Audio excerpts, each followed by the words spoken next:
We back, or we kind of back, or we out of practice, but we're kind of back. Nick's not here yet because he has to be a dad, I guess, at some point and make food. That's something. John was late even when we said 7 o'clock. He popped in about 7:01 and a half. So we're off to a flying start on a Monday night. I was thinking Turner time. I got stuck in the Turner time mentality. Yeah. Pay attention to the things and stuff. And yeah, that's going to be a barn burner of an episode. I can already tell. Yippee. All right, we'll kill a little bit of time before Nick joins us. A lot of things to catch up with him on his trip to Italy. We'll talk about lots of different things. This could go a million different places. There's really no agenda or rundown or any of that tonight. We will do a picks of the week later in the show. First off, if you're looking for games to watch this evening, you do have some possibilities on TIC and on Paramount Plus in English and on Fanatis, and Paramount Plus has it in Spanish too, and it's everywhere. I think Prende TV, if you want to go down that road, you can go down that road. You got halftime of Atletico Tucumán and Racing in Argentina. It's 1-0 to the visitors, Racing. You got two games at 8:30. You can get both of those on your Fanatis and Prendes and places like that. I don't know which game TIC has, if you just have TIC. Argentinos Juniors and Defensa y Justicia and Independiente and Central Cordoba. Those are both at 8:30. Also, in Ecuador, 8 o'clock, Gold TV, English and Spanish. You've got Guayaquil City and Delfín. Those are your men's games tonight. You also have Liga MX Femenil with Toluca and Tigres just underway. Goal on the board already. Already got a goal, yes. 9 o'clock, Monterrey and Necaxa. 11 o'clock, Tijuana and Pumas, Liga MX Femenil. That's your viewing options tonight. This afternoon, no goals in Crystal Palace and Manchester City. Mallorca got thrashed by Real Madrid 3-0, and Casemiro got away with a tackle that was freaking horrendous. Lazio 1-0 over Venezia. Those were your Big Five league games today. Scottish Cup, Celtic won at Dundee United, and wouldn't you know it, Celtic and Rangers play in the semifinals of the Scottish Cup. Crazy how that happens. Let's get into a refresh here, and since Nick's not here, we'll let John run wild with England. Yeah. With the result today, Manchester City played their 29th game. The draw puts them to 70 points. The loss 4 games ago, a draw. Now Liverpool has a game in hand, and they're 4 points back. We got a race again. Pep, City, Chelsea has won 5 in a row. They're on 59. They're 11 points back. They have a game in hand. Yeah, they got third pretty well sewn up, although who knows. Arsenal has 2 games in hand on Chelsea and Liverpool. They are on 51 points in 4th. They have 3 games in hand on Manchester United, and they're 1 point ahead in 4th. West Ham's in 6th, which I guess is the automatic Europa Conference League spot. Yes. Yippee. 46 points for them, 48 points for them. Wolves, 2 points back, same number of games. Tottenham has 2 games in hand on those two on 45. So Antonio Conte back in the mix with 2 wins out of their last 3, although they lost on the weekend. The flip side of the table, Watford is in the top relegation spot on 22. Burnley is next on 21. Norwich is on 17. Norwich still got a shot, even though they've lost 5 in a row. Everton's lost 4 in a row. They're on 22, level with Watford, although they have a slew of games in hand on Watford, 3 of them. They've got 1 game in hand on Burnley, who's got 2 games in hand on Watford and Norwich. So that whole situation could get really interesting. 29 games played, 26 points leads with Jesse Marsh getting a win. Did he do the huddle on the field? Did people get upset about it after a win? Did they just want to, spew general stereotypes about things? Probably all of the above. Brentford's in 15th place on 30, probably safe. Newcastle, probably safe on 31 points. Feels like it's 5 teams for 3 spots. What is wrong with any of that, and how are you feeling about the top end of the table and the bottom end of the table, John? Got a matchup coming up, I think, in 2 matches where Liverpool and Manchester City go head-to-head, and that could close the gap that much more. And also remember that in the midweek, you've got Arsenal hosting Liverpool, and that's on Wednesday afternoon our time. So you could get to that 1 point margin between Manchester City and Liverpool. Both have matchups, I guess, in the next 5 surrounding that head-to-head coming up in 2 matches that should be manageable for both sides. But, if Liverpool beats Arsenal in the midweek, it gets to 1 point, and it gets really interesting at the top of the table. You mentioned what you're looking at with Spurs right now. Tottenham has 2 matches in hand behind everybody else, so they could be in that run chasing after European competition. Arsenal has done great work under Mikel Arteta. See what happens when you're patient with a manager. And Mikel Arteta right now at 51 points in 4th with 2 matches in hand behind How everybody. fast did you want Unai Emery canned at Arsenal, by the way? Pretty quick. Yeah, just checking. Mm-hmm. Go ahead. And so, you're looking at 8 teams chasing after European football right now. But yeah, for me, the most exciting match of the weekend was the Leeds match, just because of how not just because of how absolutely crazy it was in 90 plus, or really the last 10 minutes, where Norwich gets the equalizer, and then you have 7 minutes of added, and Leeds is chasing after a game-winning goal. That's the phrase I'm trying to get out of my head. But just the excitement at Ellen Road. It was a great match, and so Jesse Marsch gets that first win. I think that they're away from the discussion. I think Everton's in serious trouble. It's looking pretty bad for Everton right now, and they're only ahead of Watford, even though Everton does have those 3 matches in hand. They're only ahead in goal difference. So you look at Roy Hodgson. Hodgson's, he's sitting there looking to try to get out of the relegation fight. But yeah, Burnley, Norwich, I think that they're going down. It's just going to be those 3. Those really, for me, I think it's just going to be Everton and Watford. I think Leeds is safe. So I think it's 4 teams for 3 spots at the bottom. I have a question. Sure. Why are you so down on Burnley going down when they have 2 games in hand on Leeds? And let's just play the imaginary game where they win those. They're actually ahead of Leeds. Because they have to kind of score goals to do that. Do any of these teams score goals? I mean, really? Do we want to play that game? Yeah. They have the best defense of all of them, which also helps you pick up points. You don't need 3s at this stage of the game here. 1s are nice. Yeah, at this point, 1s are nice. Yeah, I'm not. I don't think it's done, and Everton's got concerns as well. Yeah. Everton, to me, and I know that Airborne DJ and Ropes are looking at Everton. I caught up with Ropes, by the way, when we were at Dry County. As did I. And it was good to catch up with him and figure out what is going on there. What are you doing, John? It's what I'm not doing. No, you're doing something because something was happening. Yeah, I thought I was minimizing the noise on my new phone, and apparently I was not.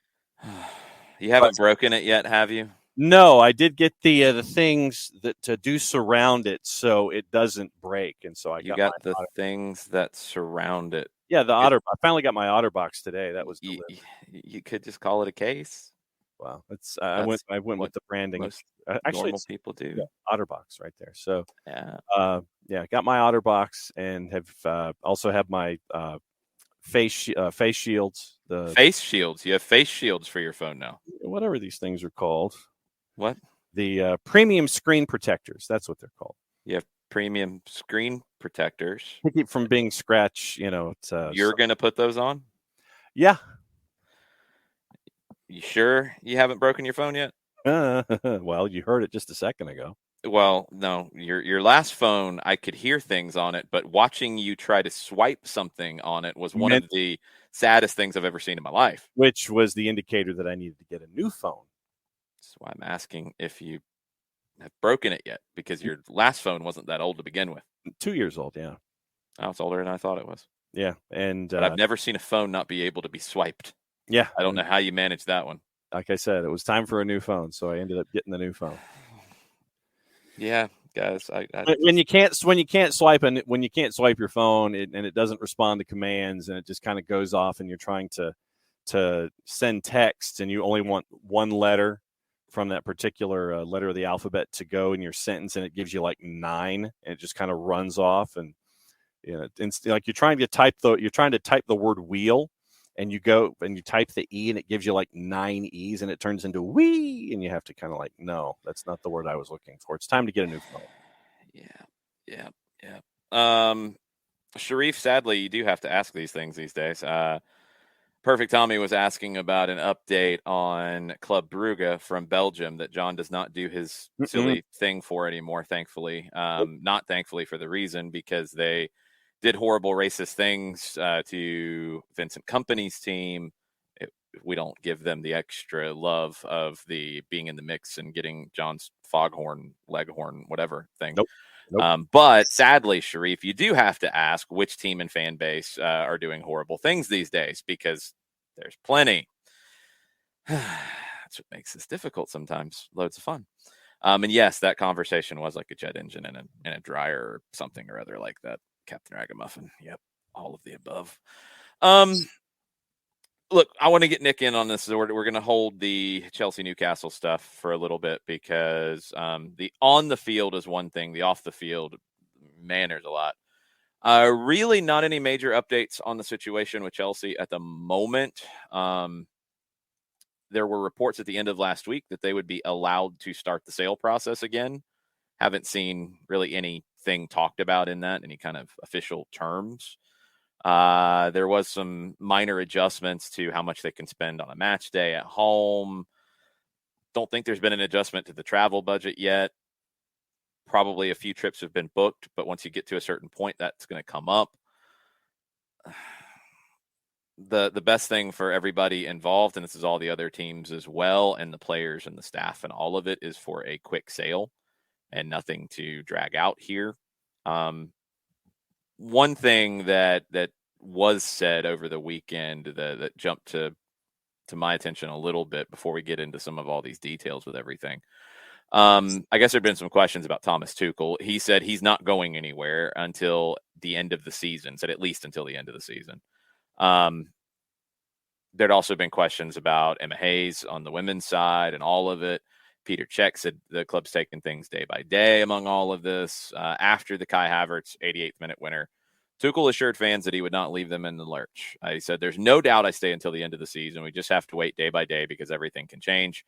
This result has a huge impact on us. To give this pleasure to our fans means a lot. It changes everything. We are aware how privileged we are. It's a huge club. We are in the focus, but we are very privileged. Hundreds of people in this club are not so privileged, maybe face a more existential threat, and are more worried about their future than us. This gives us a responsibility to fight for them, keep their heads up high, and not give in. This is what we can do, and this is what they demand from us."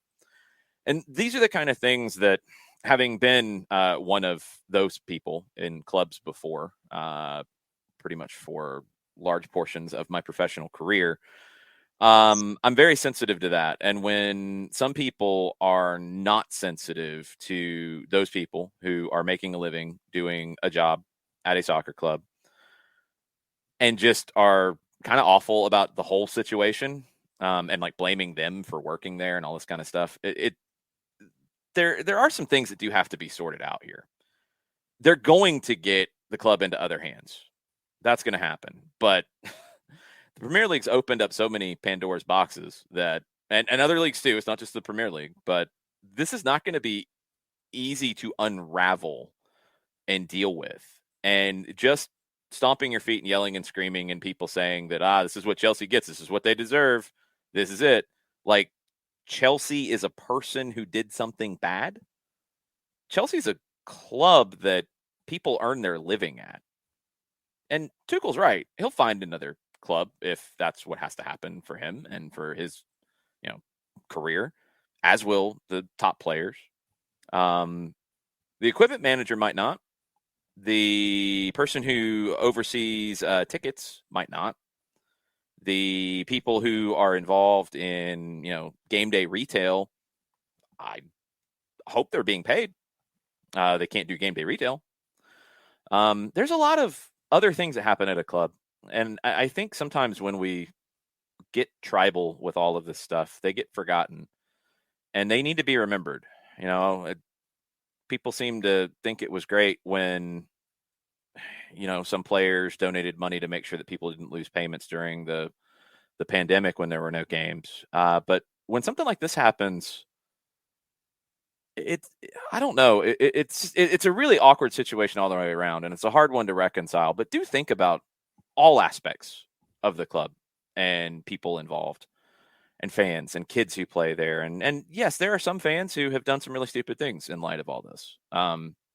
Any club in this kind of a situation, there have been stupid fans who've done stupid things. Happened with Newcastle fans this weekend, and that's awful too. But one fan doesn't represent a whole fan base, number one. Group of fans doesn't represent a whole fan base. There are fans of Chelsea who were there before Roman Abramovich, and they will be there afterwards, or their families will be. They didn't choose him. And the idea that I think some people like to have right now, that if you're a lifelong Chelsea fan, Roman Abramovich comes in and buys your club, and then it becomes something that it wasn't before, you're supposed to walk away from that. Or people who work there are supposed to not work there. And it's just, think about the big picture. That's why this needs to get resolved as fast as possible. And that's why all of this is complicated. We talked about it when Newcastle was being purchased. It's complicated. A lot of conflicted feelings for a lot of people. But if you're on the outside of it, don't throw stones at people either. Look, I guess that's just how we all act these days. I'm never going to be okay with it. And I'm sorry if I beat this drum and people are like, you said this about something else before. I honestly could care less. Like, it needs to be said. You got to think holistically. You got to think big picture sometimes. And I don't know. I hate that sometimes in this game, in life, we all get so nasty with everything about, we don't like this, so everybody in any realm near it, if they live anywhere near the Chelsea Stadium, they're horrible people. Like, stop. That kind of stuff, like, stop. They got to resolve it. And the Premier League has some big questions to ask itself. I don't know how they're going to handle it. I mean, they're going to have to start asking them with who's going to buy Chelsea, because some of the people that have been linked to it, trading one section for another section. Yeah, well, you did that a few months ago anyway, and you did that a few years ago before that, and there's other people involved in other clubs. It is really difficult, and if you love the game and you love the game played at the highest level, there's a lot of feelings that come into it that are difficult to put in a box and make all nice. So just keep that in mind when these things come up in the game, that more often than not, and I would almost say all the time, but I'm sure there will be a situation out there that this is not the case. So I will say more often than not, when you want to slander a place or a club or a group, there are people that are going to be damaged by that have nothing to do with it. So pick your spots if you're going to go down that road. Pick your spots and make sure you're educated about what you're talking about too, because, oh boy, there's a lot of this that's going to continue to get worse. There was a BBC Panorama documentary tonight about Roman Abramovich, and look, this was all stuff that was out there. This isn't new information by any stretch, right, John? No, I mean, his Panorama program? Yeah, I mean, it's stuff that has been in the public record. It's been in multiple investigations in multiple countries.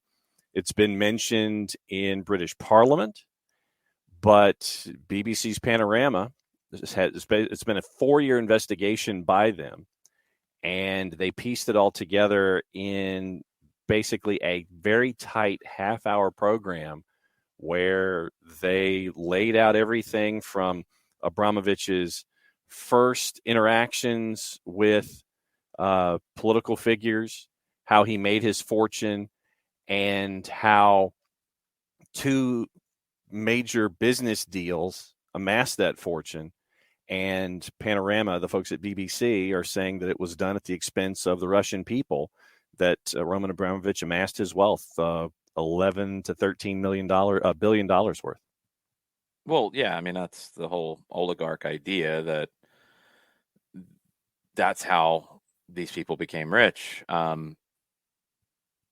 Again, this is all there's so many different layers to it, and so many different.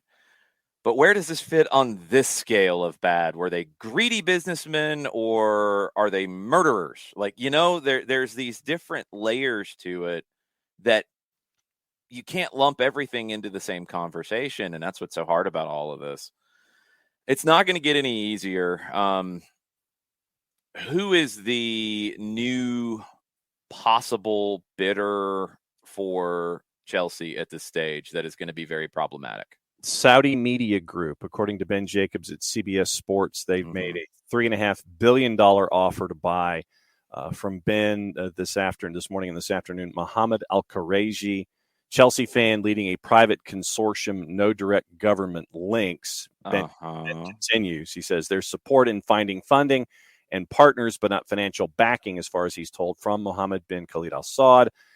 Khalid Al Saud is chair of Saudi Telecom, state-owned, and Newcastle owners, the PIF, still have shares in it, despite selling some in December. So that's where that weaving begins. Yeah. Look, I don't know how it gets resolved, because there's very few entities / people who are going to have the kind of money that Chelsea can be sold for. And how that process is going to go it needs to happen as fast as possible. And it is also incredibly complicated, which usually doesn't allow it to happen as fast as possible. So I don't know how it gets resolved. I really don't have much faith in the British government on handling this effectively. And they're going to be the ones in charge of it, or at least overseeing I believe, an American bank that is in charge of it. Yeah, Rain Group, yeah. I don't know how they were. Did Abramovich try to go through them to get it sold? And then the British government's like, yeah, okay, that sounds like a good idea, sure. I think Abramovich appointed Rain Group as the feeding house or the clearinghouse for all of the bids and the contacts. Yeah. Okay. That's complicated. Yeah, Tommy, and I'm the same way, if you can't tell. So at some point I just feel like everything's terrible and there's only so much I can do as a fan. Yeah. I mean, the game itself is the game, and talking about the game and talking about players moving and coaches working and these things, nothing has sullied that for me. The things that would sully that are games being fixed, watching a game and not knowing that the outcome wasn't predetermined, which luckily at any kind of a major scale we haven't seen in a long time. I'm sure it's happened somewhere in the last 50 years or something and on a major scale, not the Canadian soccer league that seemed like it was basically a front for gambling in the Middle East or Far East. I can't remember which, that they got in all kinds of trouble. I didn't even know the league existed. Luckily, that hasn't been involved in this, because then that changes, I think, the emotions for us watching a game. This other stuff is hard because while it affects it, it doesn't directly affect it. Like I'm watching a game with Chelsea involved in it, and there's players I enjoy. There's players that I, don't enjoy. There's all the normal things in a game that happen. Same with any other team in this situation. But the off the field side of things can get very complicated, very convoluted. And look, it's just going to be something that is going to keep coming up. It's not going away easily. And how the world, because this isn't even just a football thing, how the world deals with all of this is not going to be easily resolved. So it will come up. I hope it doesn't dominate the soccer conversation. However, we are in a World Cup year that's going to be in Qatar. So, yes, it is going to come up, and you want to do the sports washing thing. It also, and this is what I hope that people do about this, is you want that attention? All right, you're going to get that attention. And you might not like the attention you get because of your attempts to do the sports washing thing. I think that's how you handle it to me. Is the idea is to get the attention through sport, right? Mm-hmm. Well, you don't have to give them as a whole good attention, but also don't yell at Eddie Howe, who's a coach, if he is not in a position to really be able to talk about things that aren't related to him, that he had nothing to do with, that happened before he was even there. And with the owners of the team, it has nothing to do with the soccer team, like that, and then yell at Eddie Howe because he didn't do something that people wanted. Like, that's, man, this kind of stuff, this is where it gets really hard. This is where it gets really, really hard. What's not really hard in a horrible transition is to bring in Nick Aliffi back to the show. I didn't do you like a welcome back interview or video or anything like that. I don't know if I even have anything that would work. Fanfare? No. Nick, you'll just get this. How you doing? There you go. Welcome back. What's going on, everybody? How we doing? Doing good. I didn't really want to come in with a big agenda for the show today because I want to hear from you and your experiences in Italy at all levels of the game and just your trip in general, because we haven't had a chance to really talk about it. But I mean, kind of as a precursor, because this is going to happen in the soccer over there universe with what's going on at Chelsea, with some of the scenes that we saw and heard with the Newcastle game this weekend. Right. It's going to come up with other clubs. It's in a World Cup year with Qatar at the end of the year. It's going to come up with that. Yep. Just the balance of how hard it can be sometimes to reconcile all of that if you love the game. And it's a little heavy at times. It's very heavy. First of all, thank you for everyone for being patient while the hiatus was in effect. You know, it was a big trip. Spent a little over, just right about 3 weeks over in Italy. Thank God family was there. It would have been ridiculously expensive to do so. But it was just mind bending how generous and kind and welcoming everyone was, especially when you have a family of 4 rolling in, including a 5-year-old and a 12-year-old. And, you know, my cousin in Sicily was just like, yeah, you can have my place. It's no problem. Okay, hold on, Nick. Everybody's yelling at me like it's my fault. I've cranked your volume as high as I can go. Oh, okay. All right. Yeah, please don't do that. I'm like, I can't do anything now? else. Twitch pitch? Oh, my God. Okay, I'm going to go back to automatically adjusting yours. Now, if you can turn yours up. I can't turn mine up. You can't turn yours up at all. So. I have no idea why yours is so low then. Mine's low? Okay, so maybe if I get closer to the mic, is that that better? Would probably help some. Okay, well, the mic's right here. I got the UFO snowball blue mic here. Okay, that is helping some, and I am going to now crank you again. All right, let's try it again. That's better. Everybody on the Twitch pitch happy? Probably not, but they'll blame it on me, so don't worry about it. Okay, all right, do what I can. You know, my cousin in Sicily was like, you know, you're using my place. I'm going to stay at my parents'. My daughter prefers that anyway. And so we had a little place in the heart of Syracuse, within walking distance of the historical city of Ortigia, the historical island. And that's where Archimedes had helped with the last stand against the Roman invasion. And allegedly, according to myth, set the sails on fire using a magnifying glass and mirrors and all that. And there's a 2,700-year-old Greek amphitheater there, and a mini Roman Colosseum, and the history is just bug nuts. And to take my kids to a place where, you know, it's like, hey, our family started right here. It was really cool. And to say, hey, look, you know, we came here around the year 800 and have all the history lined up and everything. It was How far back do you have your family history? To the year 800. At the year 800, it starts to get a little fuzzy. Best we can tell, we came from North Africa. during the Islamic invasion of Sicily.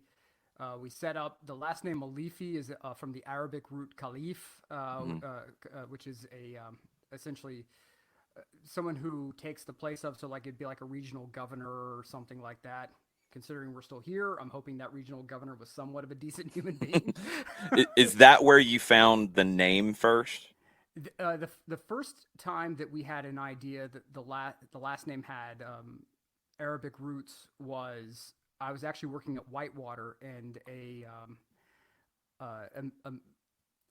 college student who specialized in Middle Eastern history came by, and he was Middle Eastern himself, and said, "Where's your family from?" Like, you know, he started listing off like North African, Middle Eastern countries, and I'm like, Sicily, man. He goes, "Oh, yeah, congratulations, you're Middle Eastern, you're good to go." And then, you know, and there's a good side to it, and there's a side that's a bit revelatory. I'm not going to say it's bad; it's revelatory. Post 9/11, actually, after TWA Flight 103, my dad never figured out why he was getting pulled out of lines left, right, and center. Right. And then post 9/11, even in military uniform, I was getting pulled out of every line, and I have been ever since, any kind of international trip. So, Mr. Ali, Mr. Aliffa, you've been randomly selected for a TSA screen. Get out of the line. But you know, when you can trace your history, and it's a luxury. Let me go ahead and state for number one, it is a luxury to be able to trace your family history back that far. So, you know, it's unbelievable. And then to go down there and just be dropped into this culture, and essentially, which I've luckily been before, neither the good doctor nor the kids have been in this situation where they finally realize, like, oh, this is where the loudness, the ferocity, the, you know, the love big, hate big, everything big, you know, this is where it all comes from. Great. And so, but it was just wonderful. I mean, the food alone, because everybody wants to hear about the food. I mean, we ate at a Michelin rated restaurant in Ortigia that is easily one of the greatest meals I've ever had in my life. Like, without question, it's on the Rushmore, and it was just all hyper fresh seafood. It's like the chef like threw the line out of the window and was like, "Okay, what does this moron want? Yep, okay, yep, got that. Okay, what else? Anchovies? Okay, yeah. And I mean, you're talking about pasta with octopus ink, and the even if you say you don't like anchovies, you would like these because there's zero fishiness to the taste at all. It's but don't roll your eyes over there, Nelson. Yeah, I see him over there. I saw that look. Character, they're doing that mess. But you know, we were fortunate enough to go to a Calcio Catania game, and what level? This is Serie C. And so it's the third division. Yep. I mean, they got north of 10,000 people in there. That's awesome. This is a former Serie A stadium. So, I mean, obviously in Italy, they're still, up until the time we left, we're doing only 50% of the crowd could be in because they kind of had a spike with Omicron. Yeah. Is that the stadium that had World Cup games in '90? I believe they did. In Catania? It was either Catania or Palermo that had them. I believe Palermo. I think Catania is where they sent the English. Mm-hmm. I think they were worried about the hooligans. So they sent, that group had England, Ireland, the Netherlands, and Egypt. And I think they sent them to Catania, if I remember right. I'll have to double check. Well, I can tell you that that's not a place you want to be a hooligan. Is in Catania. I think that was the point. That gets sorted very quickly. Yep. Yeah. So so it was Catania versus Virtus Francavilla, and Virtus Francavilla had about maybe 7 supporters show up. So big shout out to them. They had their own little isolated corner, like in their own little fenced off zone. They sent them to Cagliari and Palermo. Okay, yeah. Palermo is also a place you don't want to mess around. Yeah, they played at the Stadio Sant'Elia in Cagliari and the Stadio La Favorita in Palermo. Okay, there you go. Sorry about that. It's good. Palermo is still a place you don't want to mess around with. But, you know, really and yes, there was a lot of video taken. Yes, I'm trying to compile it all into something that's remotely usable and remotely interesting for everyone. But this is a club with a lot of troubles. They're 60 million euro in debt. This is really the last ride of Catania in its current form. They are going to have to fold at the end. They've milked every revenue stream humanly available to them, outside of someone just coming in and buying up and eating 60 million worth of debt in the process, and that's no one's going to do that. Because you'll just start over. Right. Yep. So you're going all the way down to the basement, into the Excellenza, and how far down is that? I mean, you're a step above pub league, pretty much. But in the pyramid, like how many levels does that go down? So Serie C breaks into different divisions. Yep. And then Serie D or Excellenza is even more so than that. So then it's even like regional at that point. Okay. So you have Excellenza Sicilia and then Excellenza. That's kind of how Argentina is. So if, let's say, I buy a lottery ticket this week and win it, and we say, all right, we're going to revive Catania, and there'll be Sportivo Catania or whatever. And we have to go to the bottom. How many jumps? So if we're in like some regional of the 4th division, is there a way to get to the 3rd division after a year?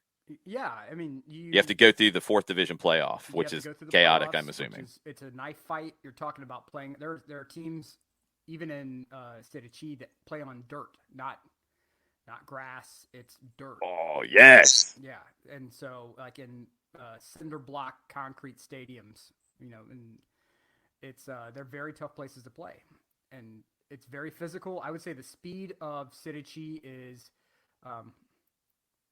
like USL, like it's speed wise, but the drop off in talent is quite evident. You're probably looking USL League 2 for a majority of the players.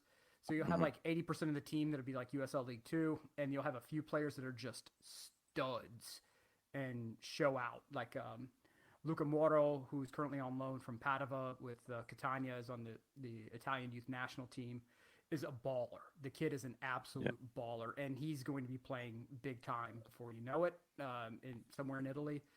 So they send him down there to get toughened up, right? Yeah, they do. It's very physical. I mean, these guys are beating the hell out of each other, and it was a lot of fun to watch. I mean, to watch 10-year-old kids standing up and in Italian, like, giving the ref all the business in the world, and there are rules. Like, you're not getting up in the middle of gameplay to go do something. Like, if you have to go to the bathroom or wherever, you're not getting up in the middle of gameplay. Don't do it.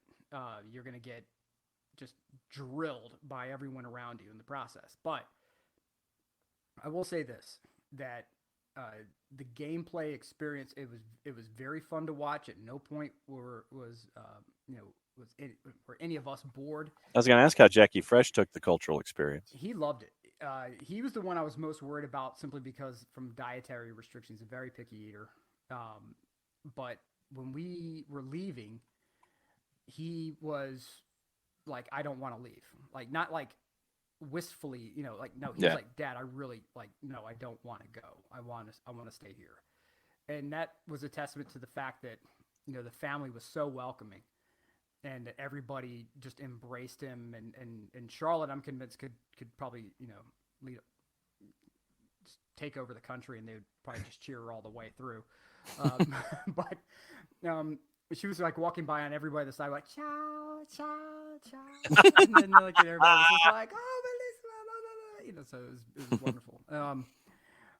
But it's Sicily is a land that is, like, to give people an idea, post World War II, after the Allies retook the island, Sicily petitioned to become one of the United States. There was a real push for that to happen. However, to keep Italy together and avoid any political snafus, the United States declined the invitation. There is that hard divide between North and South. It's one thing to talk about it and to read about it. And the last time I was there was 1998, so I was more just awestruck than anything else. But to go there with fresh eyes and a bit more maturity, it was very clear to see what Sicily is used for and how it is viewed by some tourists and how it's viewed generally outside of Italy, which is immediately like, oh, it's mafioso. It's, the jokes. The minute you say, anything Sicily, people are like, oh, are you mafioso? Are you Il Padrino? And like, so, I'm about to punch like the 4 real teeth you have left in your head down your throat. But it's a group of people who are extraordinarily fiercely independent. They recognize the fact that if you look at Venezia.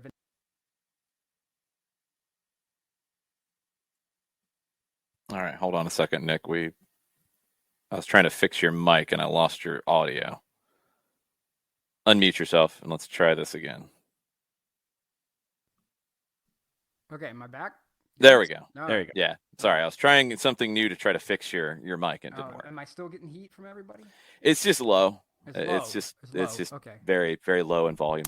All right. How about now? Whoa, there we go. What There the we hell go. did you There we do? go. I had to flip a switch, man. Flip a switch. I don't know. Jeez. Okay. Now it's Look, fine. I'm rusty. Okay. No, I'm it's rusty. okay. I'm It's an okay. international world traveler. Now it makes a lot of sense. I've been doing things. Wow. Okay. So, do you want to get levels? Check. Mic check. 1 2. Yeah, 1, 2, I'm gonna mic let it check. automatically adjust you now because Mic you're check. functioning. 1 2 1 2. Ladies and gentlemen. Yeah, mic John, I check. turned you 1, down 2, because 3, you were 4. yelling like a lunatic. Okay, I think Awesome. we are good now. Yes. This summer.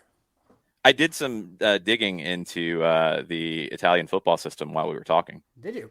Yes, and I think we have a precedent for when we take over Catania and then rule Italian football. Ooh, I like this. So Napoli Mhm. is our precedent. Okay. When they went bankrupt, Mhm. 2004, and Aurelio De Laurentiis came in to buy it, and he refounded the club under the name Napoli Soccer because they couldn't use their old name. Mhm. The FIGC placed Napoli in Serie C1. So Catania's already in Serie C, Mhm. so I'm assuming they'd go further than that.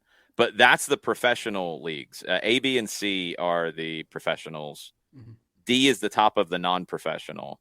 Then there's the Eccellenza. Then there's the Promozione.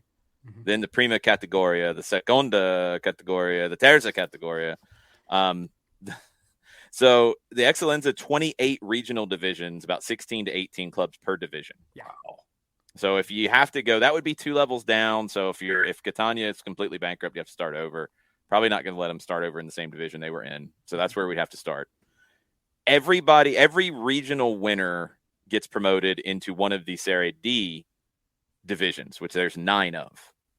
So 9 interregional divisions, 18 clubs per division. Mm-hmm. That's the 4th division. So that's quick math. 162 clubs at the 4th division level.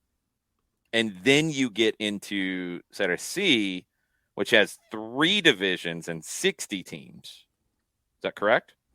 I mean, if you have the numbers in front of you. That's what Wikipedia says. There's a nice Serie one. C1 and 2 Yeah. and 3. So there's 3 sections of Serie C. It looks like it's north, central, and south is how it's divided up now.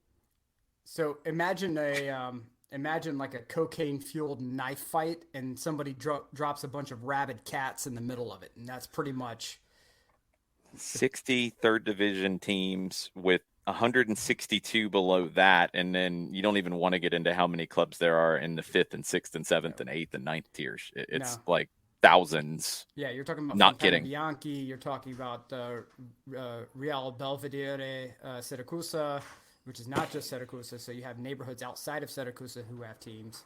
So, and you've got U23 teams in here like Juventus and Serie C. They might be the only ones. Say ciao to everybody. Ciao. Ciao. All right.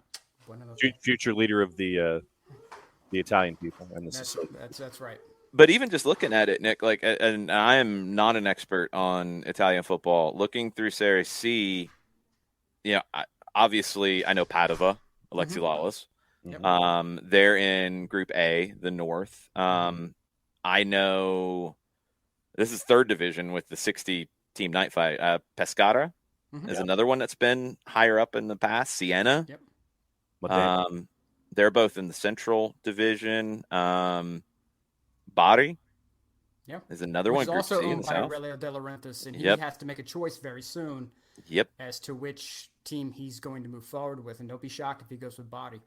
Yeah, it might end up being the better business decision. It is. Palermo is in Serie C South. So I mean, these are teams that have been in Serie A like not that long ago. Yeah. You know, when you look at the people who've come through and managed and played for these clubs, especially Palermo. Palermo, I mean, has had just a wall of talent come through, and the fact that they bungled it so badly that they ended up going bankrupt, getting dropped down, is mind bending. Catania was a Serie A mid table, lower table team for the 90s and some of the early 2000s, and then went bankrupt and dropped down. And once you get down to Serie B, it's a wrap. I mean, you have to have either an extraordinary manager or players who are willing to stay with you during the drop to keep you from parachuting down. You don't have massive Premier League payouts coming here. And all of these teams are 2 steps short of bankruptcy anyway. So you want the explanation of how you fall into Serie C. Yep. You fall in there and you're in the knife fight. Hold on, while you're doing that, I'm gonna eat my cacio e pepe. You eat your cacio e pepe and try not to spit it up when you realize how this goes. So 60 teams in Serie C to begin with. They're divided into the 3 groups. You play by home and away. All right, cool. The promotion playoff. 28 of the 60 compete to achieve the only promotion spot. There's one. 27 of them are the teams that finished in the 2nd to 10th spots. The 28th is the winner of the Coppa Italia Serie C, which, there's a whole separate Coppa Italia for this division too. Good grief. You go through a 28-team playoff. That is insanity for one spot. One spot. And then you have the relegation playoffs, which is a whole nother thing. Goodness. So like you have the promotion playoff in England, you have relegation playoffs on that side to see who gets relegated out of Serie C, which is another whole different knife fight. Yeah. Like I said, it's a cocaine-fueled knife fight. You fall below the 2nd division, you are completely, utterly screwed. It's a wrap. It's a wrap. The system is not built to allow up-and-comers through.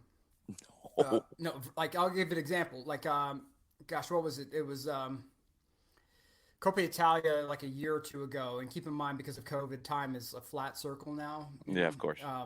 But Virtus Francavilla made it like to, I want to say to what was it?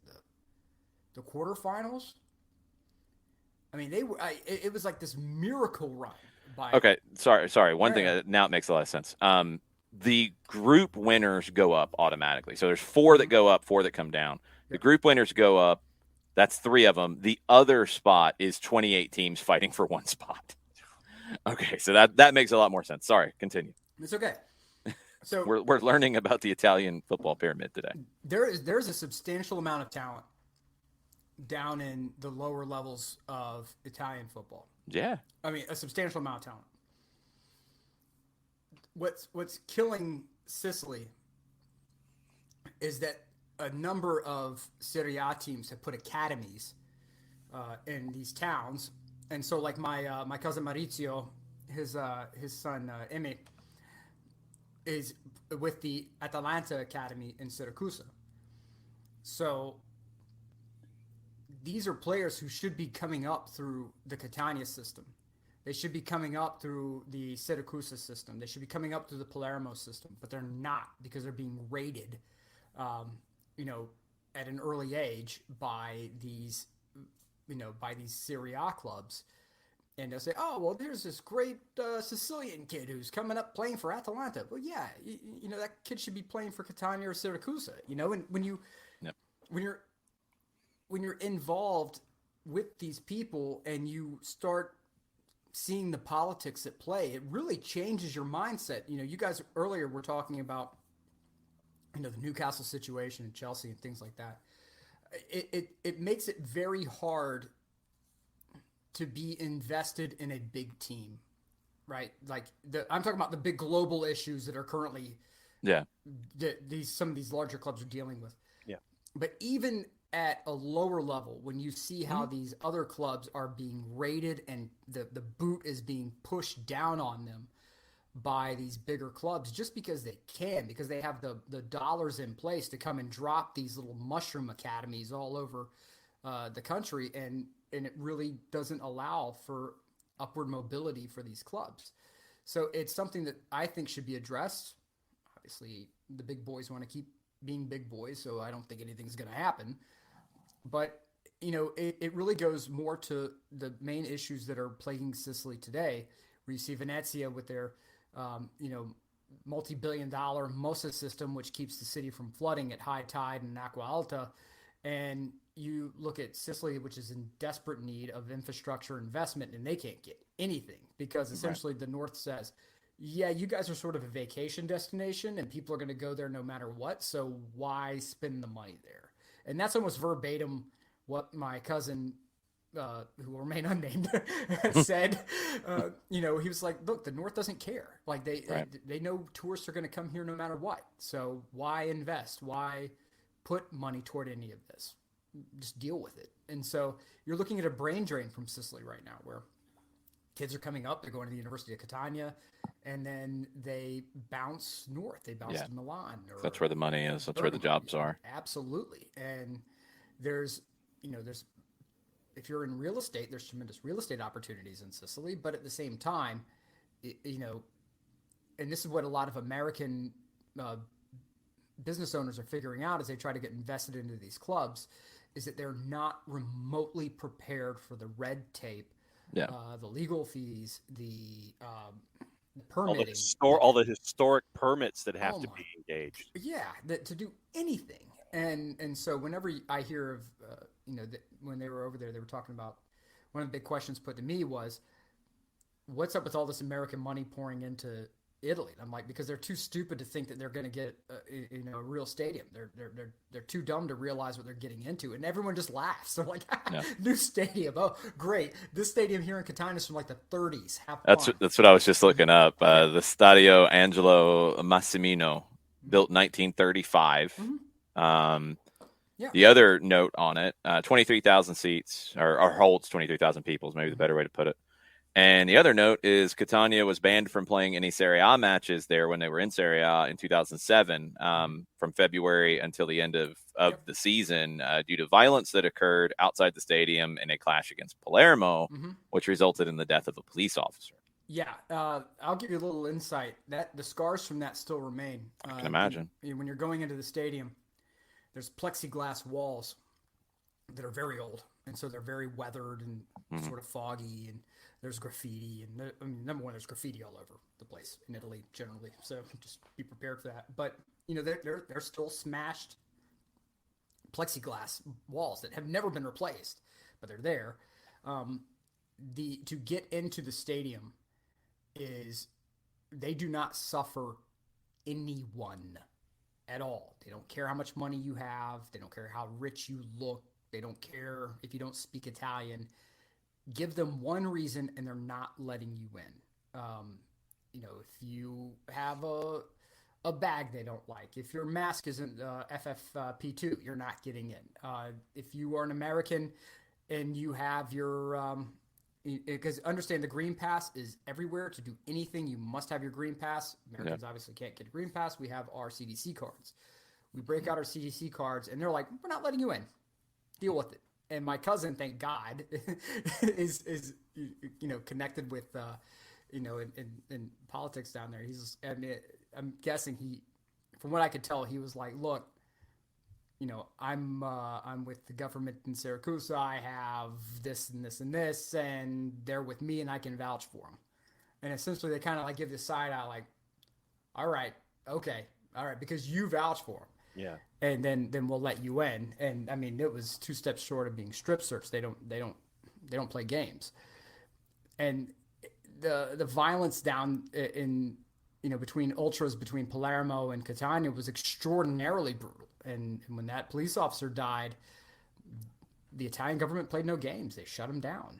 And so it was, the scars are still there from that. And it's very, insecurity is all over the place and they don't play any games. But it was a wonderful, wonderful experience to go and see that in person, and for Jack to see games that did not involve, um, billionaire owners and, teams that are just fighting for that fourth spot, Instead, it was teams that are fighting for survival, and the players play like they are fighting for survival. And when you have that happening, it was an intensity level that I don't think he or any of us were expecting. Yeah. It was exceptionally, it's just an amazing experience. And then we leave, we get home, and my cousin Mauricio says, "Hey, Emmy and some of his neighbor kids want to do a game with Jack." So we swing back by the apartment. We get Jack's flats, which always, if you're going anywhere and you're just a fan of the sport, take flats with you. Yeah, exactly. And it was this. It was an apartment building. They had sort of a common area, smooth concrete floor, concrete pillars, and the kids are weaving, all throughout, and they're just balling. Awesome. I mean, these kids. I'll take the Pepsi challenge. I'll go down there and get those kids and bring them over, and we can. You pick them, and we'll line up five aside, and we'll have some fun because. In the mentality, the defensive mentality is already there. You had a 7-year-old slide tackling on concrete, like full sprint, lunging slide. And there was no yelling. There was no screaming. There was no threatening to fight. It was natural. It was like, oh, yep, great tackle, carry on. And that was it.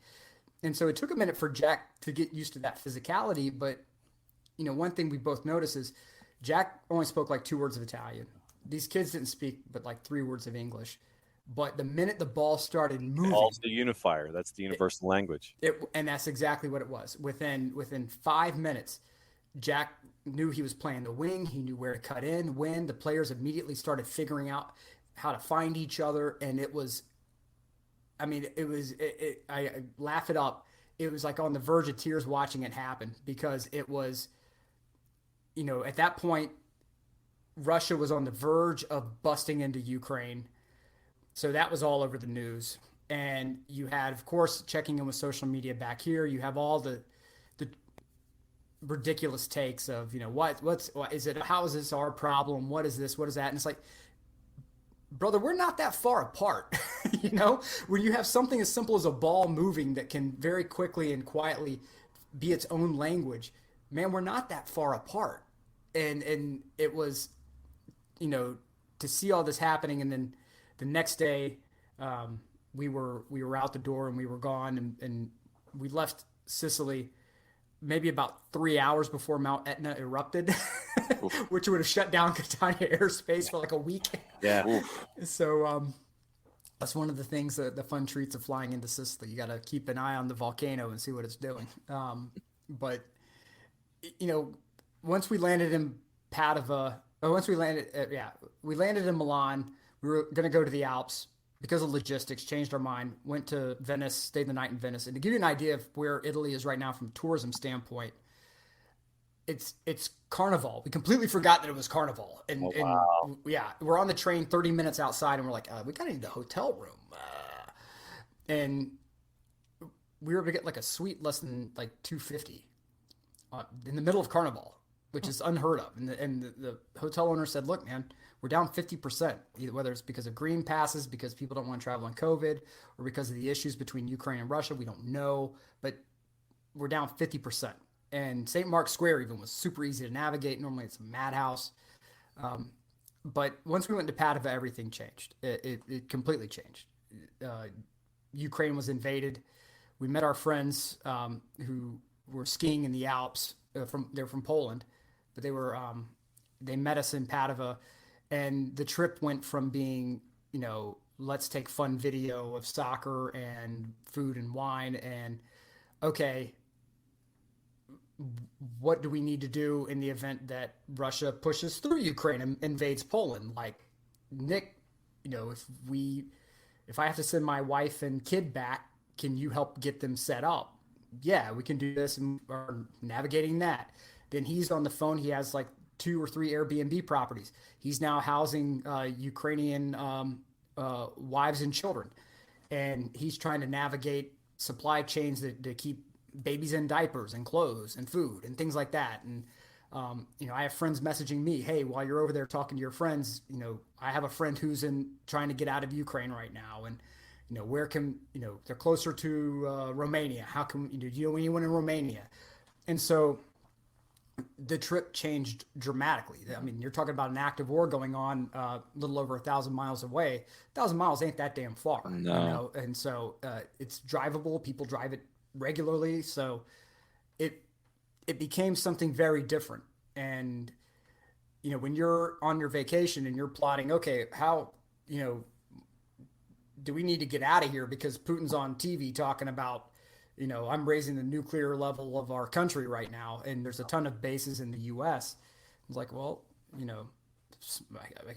at this point, it's kind of like smoke them if you got them, And that's when I messaged you guys. I'm like, I'm going out for steak. I don't know what to do. Like, There's like nothing you can do. there's nothing you could do except, try to play catch with a nuke, I guess. I don't know, but it really the entire trip changed at that point because we drove from Padova to Florence in our friend's van. They were kind enough to bring a van for us so we could all, we were all, they're friends who are like family. So it's like, we're going to spend as much time together. The car ride was completely silent because it was how, the weight of all of this going on it's right on everyone's doorstep.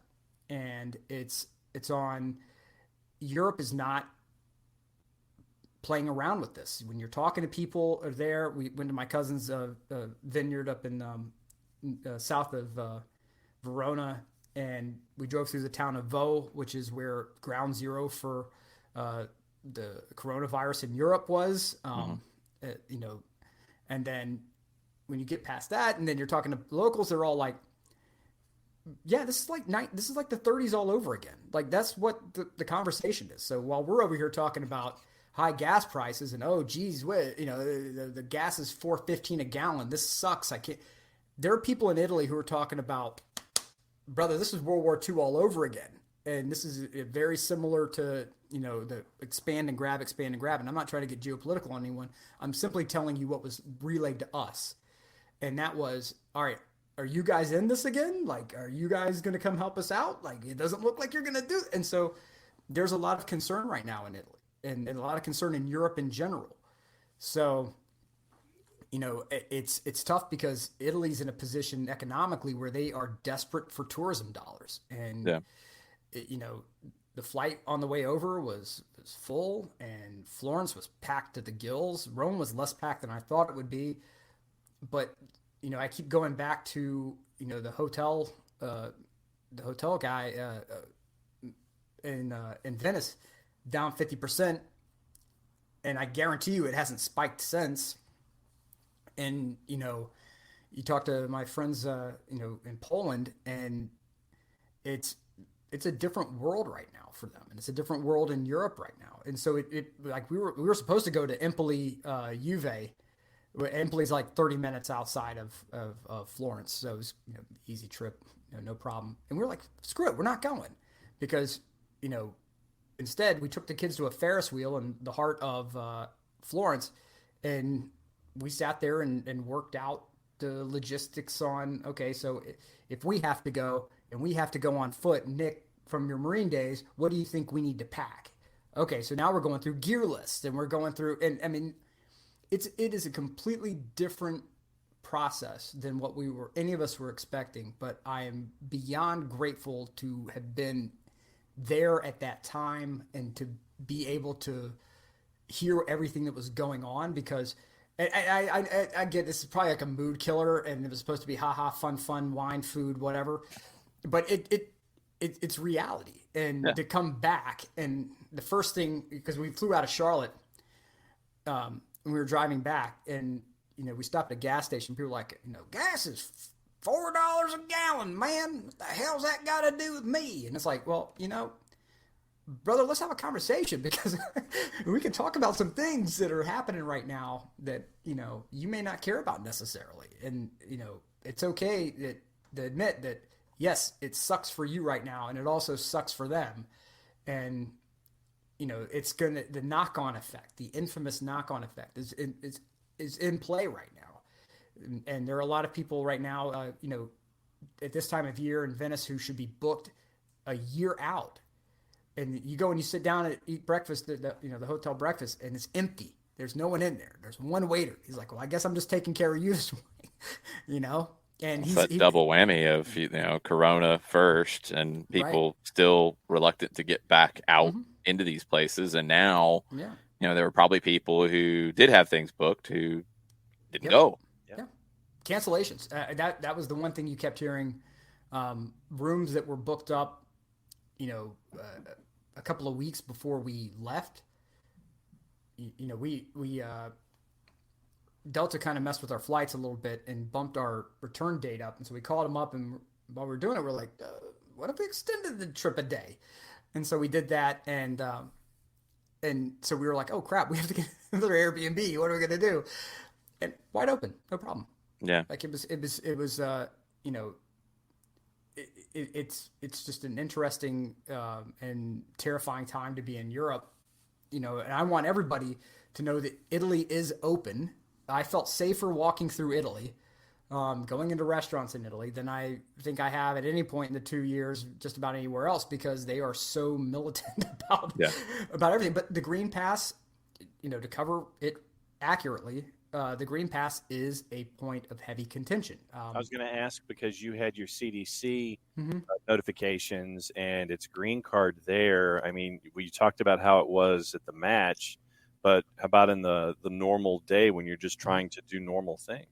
The restaurants will look, and they kind of go look at each other, especially in the South. They look at each other and be like, yeah, okay, I guess, come on in. And with in the North, it's no problem. Like they're used to seeing American tourists. Right. It's not a big deal. They're like, yep, okay, sure, that's fine.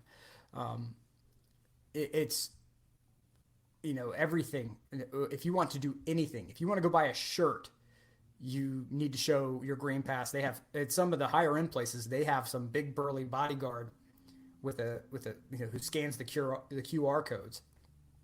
And we went into a patisserie, and they had like a bouncer, like this 6'3" Italian dude who looked like he had been putting steroids in his weeds for the past 6 years, and he was just like Green Pass, and you're not messing with that guy, no, and so it was you have to get COVID. You have to provide a clear COVID test before you depart, whatever, it's PCR test, and or a certified rapid 24 hours before you get on the plane. Yeah. You land, you show it to them. Okay, great, have fun. You're in. And so it wasn't like it was some kind of crazy, triple Lindy to get into the country. It was very easy to navigate. Yeah. But domestically, there's a huge issue right now because a lot of Italians feel like we've been doing this for so long. Yeah. We like if anyone has reason to complain, it's us, because we got decimated by this damn thing. The Green Pass, it's done. Let's be finished with it, because our businesses are dying as a result. And they're not bending on it. I mean, they're like, yeah, whatever. And so everywhere you go, it's graffiti, Nazi Green Pass, fascist Green Pass. Why do we have to keep suffering? The graffiti's everywhere with it. Yeah. But it's something that's happening, and I would be a bit disingenuous if I said that everything was cute and wonderful and all that. But I can tell you this, to the letter, everyone there, I would say outside of the security at the Catania game, were thrilled that tourists were starting to come back. They were like, yes, please come in, no problem. Yep. Yeah. And if you're traveling with kids, let me go ahead and put U.S., get your act together. If you have kids in the airport, you're automatically priority boarding. And no one complains. Like the lady at it goes, due bambini? Sì. Prego. And you're going in before first class, you're going in before anybody else. Kids are boarding. Going into a restaurant, they have strict limits as to how many people they can get in.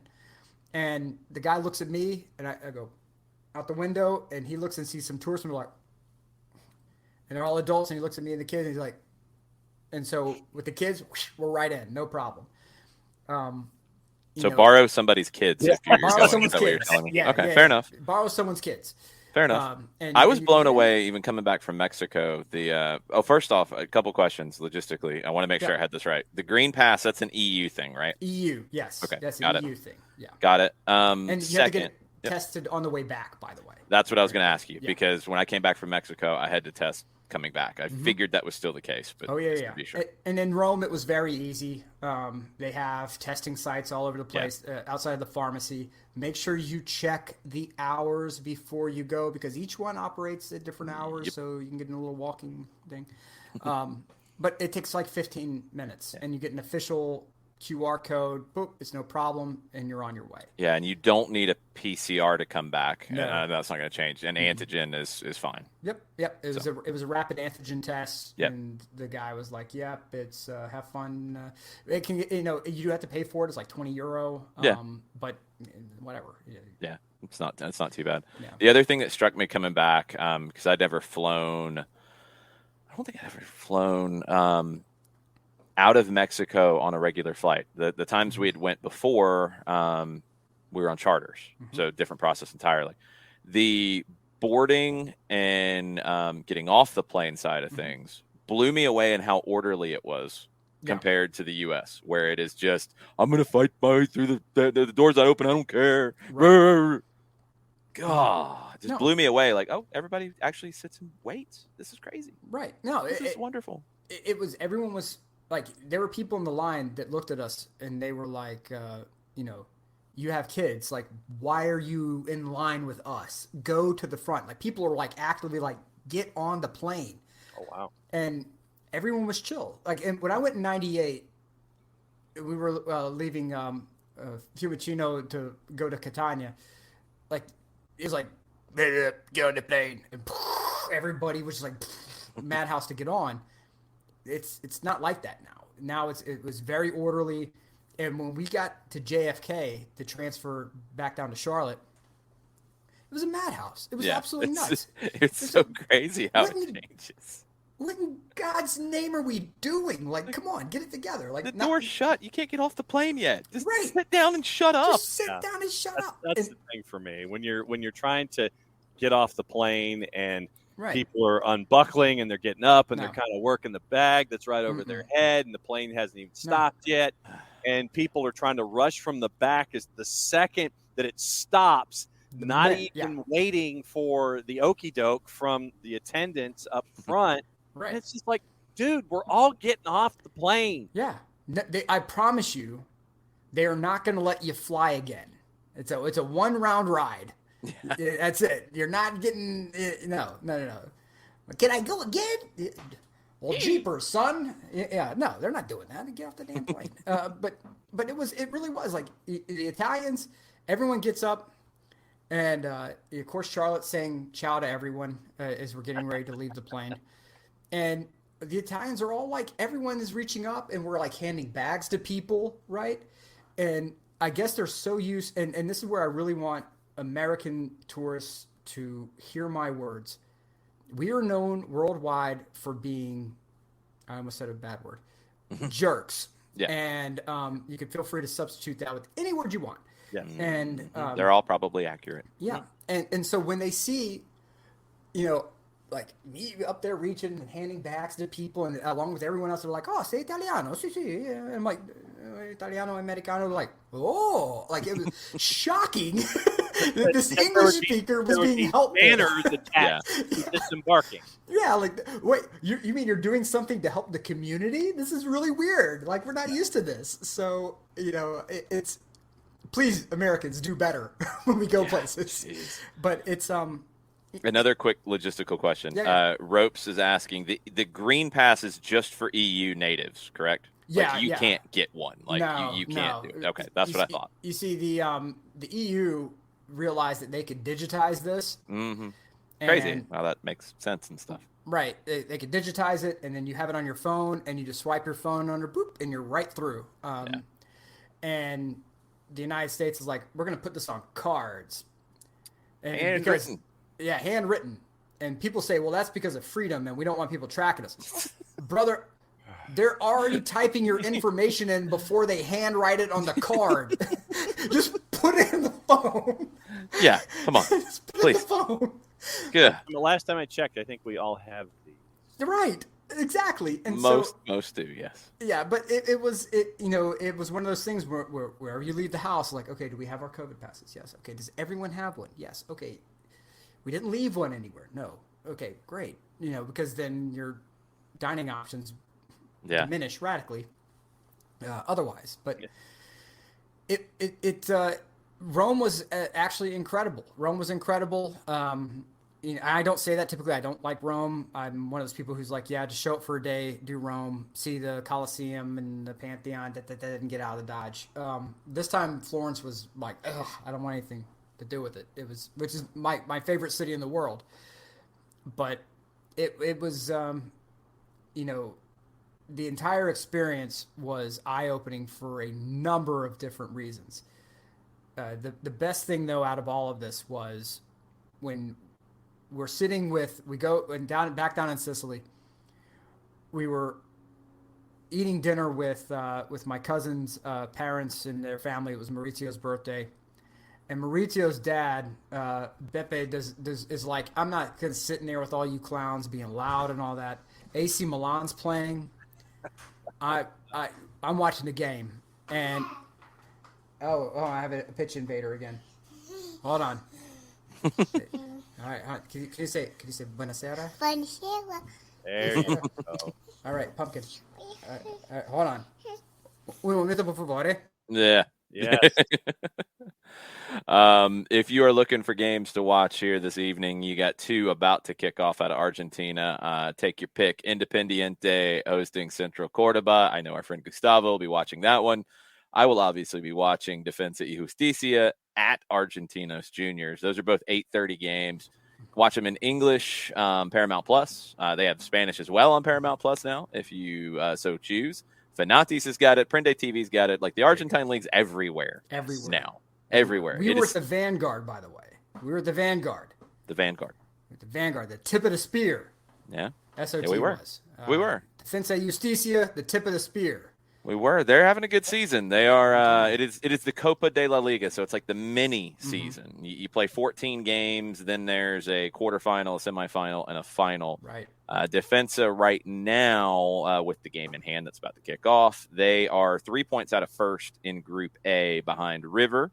Our good friend Ezequiel Barco is the most fouled player in the Copa de la Liga. Crazy how that happens. Wild.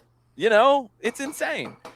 Union and Racing, who just won handily over Tucumán, they are undefeated, 3 wins, 3 draws. They're on 12. Sarmiento is the big surprise. They are 4th right now in Group A. Group B, Boca's not at the top, so of course when they're not at the top, there's talk about their coach getting fired. Bataglia is in trouble. Pulga has returned to Colón, and they are doing well. They are in 2nd, same number of points as Boca. Estudiantes is leading things at the moment, 4-1-1. Tigre, another kind of small team, is in 4th at the moment in Group B. They're tied on points with Huracan, but they are in the playoff spot right now. Independiente, Gustavo, your team's only lost 1 time, but they've only won once too. They've drawn 3. A win here would move you level with Tigre, and if it's a big win, then you would be into the playoff spot. So very, very interesting. You can leave. It's okay, Gustavo. We won't be offended. We will not be offended. Friend of the show, Klaus German, is doing a lot of stuff on Paramount Plus as well with these games. He's doing some more things as well. He's getting some of the Libertadores and Sudamericana stuff, which we'll run through here in a minute. We're going to try to get him back on. I really want to try to get a Latin American soccer show of some sort going. Don't think we're going to be able to do weekly just because the schedule is crazy and it's going to get crazier on my end. So I'm not going to have as much time as I would like to drive that. But I think I've got an idea of how it could work, and somebody like Klaus is one that I want to get involved in that. A Latin American show in English where we bounce around to Argentina, to Ecuador, to Uruguay, to Brazil, to Mexico, to Central America, and just keep everybody up to date on what's going on in these leagues. I think, I don't know how much. I'm trying to remember, Nick, were you back when the Querétaro tragedy happened? Yes, I've okay. just gotten back when that happened. I wasn't sure how much you had seen of that. So, like, there was so much backstory and so much misinformation on that at the beginning that I want to get this stuff out there to people, because as we're seeing, there's so much crossover right now and everything happening in this hemisphere, and where MLS is positioned and Liga MX, but also South America, and players moving back and forth. And I feel like context is needed. So that's on my list of things to do this year, is to try to get that up and running, working on it. Yeah. And this plays into what we were just talking about before the Munchkin jumped in. It happens. Pitch invaders do happen. Pitch invaders do happen. We're eating this Italian, this like Sicilian feast, right? And because they know we're going to be there, so they went out, and this is the kind of generosity I'm talking about.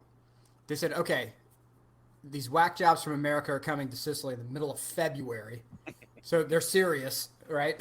They're not just here for the beach; they're here to see us. So let's go to every restaurant around and find the best of Sicily, right? So arancini, which is like a fried rice ball with meat and cheese and sauce. Oh my god! Yeah, big fan. They have like all of these different, it's almost like spanakopita, but it has like you can either get it with anchovies in the middle or with prosciutto in it, and it is just mind bending. But Beppe sees that Jack is kind of like looking at all this social stuff going on, like, and he's like, prego, Milan. And so to sit there and like have that chill moment where Jack and Zio Beppe are hanging out and they're just watching the game, and that shared love of Milan and that kind of like, wow, like it was just one of those minutes like where I'm watching it between like people as they're talking, and I'm just like, this is one of the coolest damn things I think I've ever seen in my life.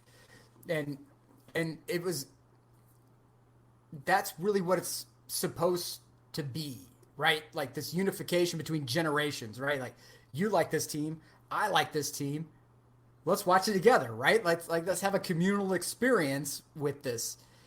And when the kids were playing, again, let's the sport we love, let's have this communal experience that over time has been weaponized by people who have agendas, whatever the agenda may be, to their own benefit and to create tribalism, right? And you saw it with Liga Nord, the Salvini backed group that was trying to essentially cut off Italy from like Rome south, like everything south of Rome is not Italy anymore. That true Italians, right?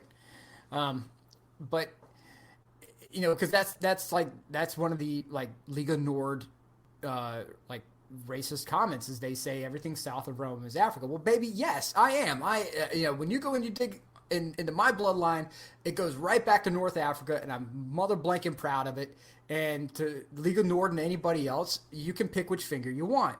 So it has descended into tribalism, and we're not just seeing it in Europe, we're seeing it around the world. And when we get locked into this tribalist mentality, everything else, like the blinders go on, and we see nothing else but this one thing I'm comfortable with. I'm comfortable with this team. I'm comfortable with these colors. I'm comfortable with this ideology. I'm comfortable with this neighborhood. Anything else is wrong and bad. And we're not seeing how everything else kind of pollinates, right? This sort of cross-pollination with our sport that we love so much. We look at Ukraine right now, and people, especially with Chelsea, saying, well, what does this have to do with us? This has nothing to do with... Well, you know what? If you love Tommy Tuchel so much, actually this has a lot to do with you, because Lobanovsky from Dynamo Kiev is the one who was like the godfather of gegenpressing that ended up being the inspiration for Ralph Rangnick, who ended up having Tuchel on his staff, who ended up then, you guys are pretty flippin' happy with that, right? That cross-pollination that started where? Oh, Ukraine, the country you now claim that you don't. Why does that have to do with us? Sucks for them. Okay, great. Your bloodline's rooted there, but have fun on that one. Why do we care about things that are going on in Italy? Because Saki's Milan played a role into that process as well. All these cultural things, this cross-pollination that's happened for so long, with a sport that is built to bridge gaps and to, allow us to have conversations about things that don't involve military buildups. And yes, I sound like a hippie. I don't give a damn because, when you are surrounded by people who are telling you that you don't need a history book on 1930 Rome, brother, we're about to be living it. It's happening right now, and it's just right down the road. And your kids are on a merry-go-round, and the music's playing and they're laughing and giggling and, 1,000 miles away, the absolute opposite thing is happening. And, the one thing that ever seems to unify anyone over time has been sport, whether it's, the USSR or playing in the World Cup and us being able to marvel at Soviet athletes and their the cultural press and like, oh my God, like we're seeing them outside of the context of the Iron Curtain, whatever misconceptions and ideologies you may have about Africa, when you see Nigeria beat Argentina in the 96 Olympics, I mean, there's I'd say 70% of that stadium was not expecting that result. And that Nigeria team walked out with their heads held high. And if you go and you look at the rosters of those two teams that played, there were a metric ton of superstars on that Argentina side, and not very many for that Nigeria side. And you could have picked somebody else losing in your example, Nick, but that's all right. I'm very sorry. No, that's all right. That's all right. That's fine. That's fine. But when we allow tribalism to develop and rip us apart on basic stupid things, and not allow ourselves to get to get out of our comfort zone. The video that I'm trying to put together, if I can get over my general anxiety disorder to do it, is really trying to showcase that. Like, get out of your comfort zone. Things like soccer, things like food. Sit down when somebody puts something in front of you that you normally don't eat. Like for me, it was anchovies. I use anchovy paste in food, but I don't eat anchovies. But when somebody says, hey, these are fresh ass anchovies that were caught today, yanked out of the ocean, lightly fried, they're in front of you right now, and everybody's looking at you like, yep, buddy, you eating it. And Nick, you'd be very proud of John. Yeah, I was gonna say, John's very proud of himself, I think. But explain. We had the Slutty Vegan food truck out at our live show on Thursday. Make sure that Nick finishes that sip before you continue. Okay, Yeah, don't wear this badge of honor of being close-minded too hard there, John. Slow down. Okay. So we mentioned the Slutty Vegan food truck coming out, and the look on John's face was shocking. Standard. No, it was not standard. It was a whole different level of ew that you had on your face when you were reading through the menu. It was the first time I had it. I don't eat vegan. I know nothing against it. I just don't eat it. I choose to eat something different. But first time I'd had it, it was really good. John's watching my burger being consumed, and he went for it. He had a burger, he had the fries, and he said it was good. He actually, I believe, unless he ducked away to throw it out and lie to us, he finished it. Yep. John, did you throw it out or did you actually eat it? No, I was late for rejoining the show because I thought I was supposed to be back at a certain time, and I had like 20 minutes to eat, and then Scott Flood comes out and he goes, Jason's wrapping up, and I still have this chunk of burger that I still have to fight for, and that was why I was late, was because I had to finish and then come back. So no, well, like I said, like I told Jason at the time, I said, when you mention it's an equivalent of a bacon cheeseburger, I'm naturally intrigued because you knew it wasn't a bacon but cheeseburger. You said it's like bacon cheeseburger. I'm like, oh, okay. So went to the Slutty Vegan food truck, got their version of a bacon cheeseburger, had their crinkle fries, and it was good. I was good to go. I mean, granted, I'm still eating only out of one side of my face because I'm still waiting for my permanent crown. To do with eating vegan. That's why it also took longer than normal because of. I can buy that. Okay. I can buy that. So well, you? I am very proud of you, John. I am very proud of you. I figured you would be. Very proud. Are you going to try more new things, John? Allegedly, sure. Yes. Well, here's the thing. My cousin purchased a 200-plus-year-old Italian farmhouse, and I want to say it's like 15 or 20 acres. That he has olives and grapes and all that. He's gonna be doing like a little vineyard thing. There is a restaurant in the town of Vaux that I'm gonna take you to, John. Okay. You know, the best lasagna of my entire life. Too. Yeah. I'm just letting you know. The best lasagna of my entire life ever at this place. And we can go in there. We can eat lasagna. We can eat wild boar. We can do tripe. Never had wild boar. I have had tripe. Yeah. We can do some tripe. We can have big time, man. I'm letting you know. And then we're going to go to Sicily, and we're going to go big, man. We're going to go big. We're going to have the freshest seafood imaginable. You don't have a shellfish allergy, do you, John? You don't have a shellfish allergy? No. You can't embarrass me in front of my family. No, but you've terrified him now. Okay. Yeah.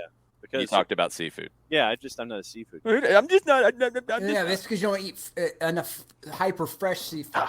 The stuff that was caught that day. There's no fishy aroma or taste to it. I'm gonna get you some ravioli with some octopus ink. I like octopus. I haven't had the ink, but I like octopus. Mm-hmm. Well, in Venice, I had like spaghetti and with cuttlefish and cuttlefish ink. Apparently, the cuttlefish is cooked in its own ink, which is kind of metal. Yeah, that makes sense. But it was, I mean, like this is again the knock-on effect of COVID. It's a one-man show. He is the host, the chef. He's the waiter, the busboy, all of it. A one-man show, and he had a handwritten menu like this, like in ballpoint ink. And if he didn't have it, brother, you weren't getting it. Yeah. And this is it. This is it. And the food was, I mean, lights out. The food was lights out. And the guy's like, yeah, man, I used to do 15 top. I had help. And he's like, now I got like 5 top. And, you know, it is what it is. Like, I'm just trying to, you know, keep the business going. So, you know, we need to go. We have my cousin, you know, I'm going to help him get the place renovated. And when it happens, we're going to go. We'll do a soccer over there adventure. Oh. We will eat some. If Jackie Fresh can go over there and survive, I know John Nelson can. So you can do like croissant for breakfast with like Nutella and. I'm not a breakfast guy. I just go straight to lunch. Okay. All right. On that note, we have a different kind of pitch invader. All right.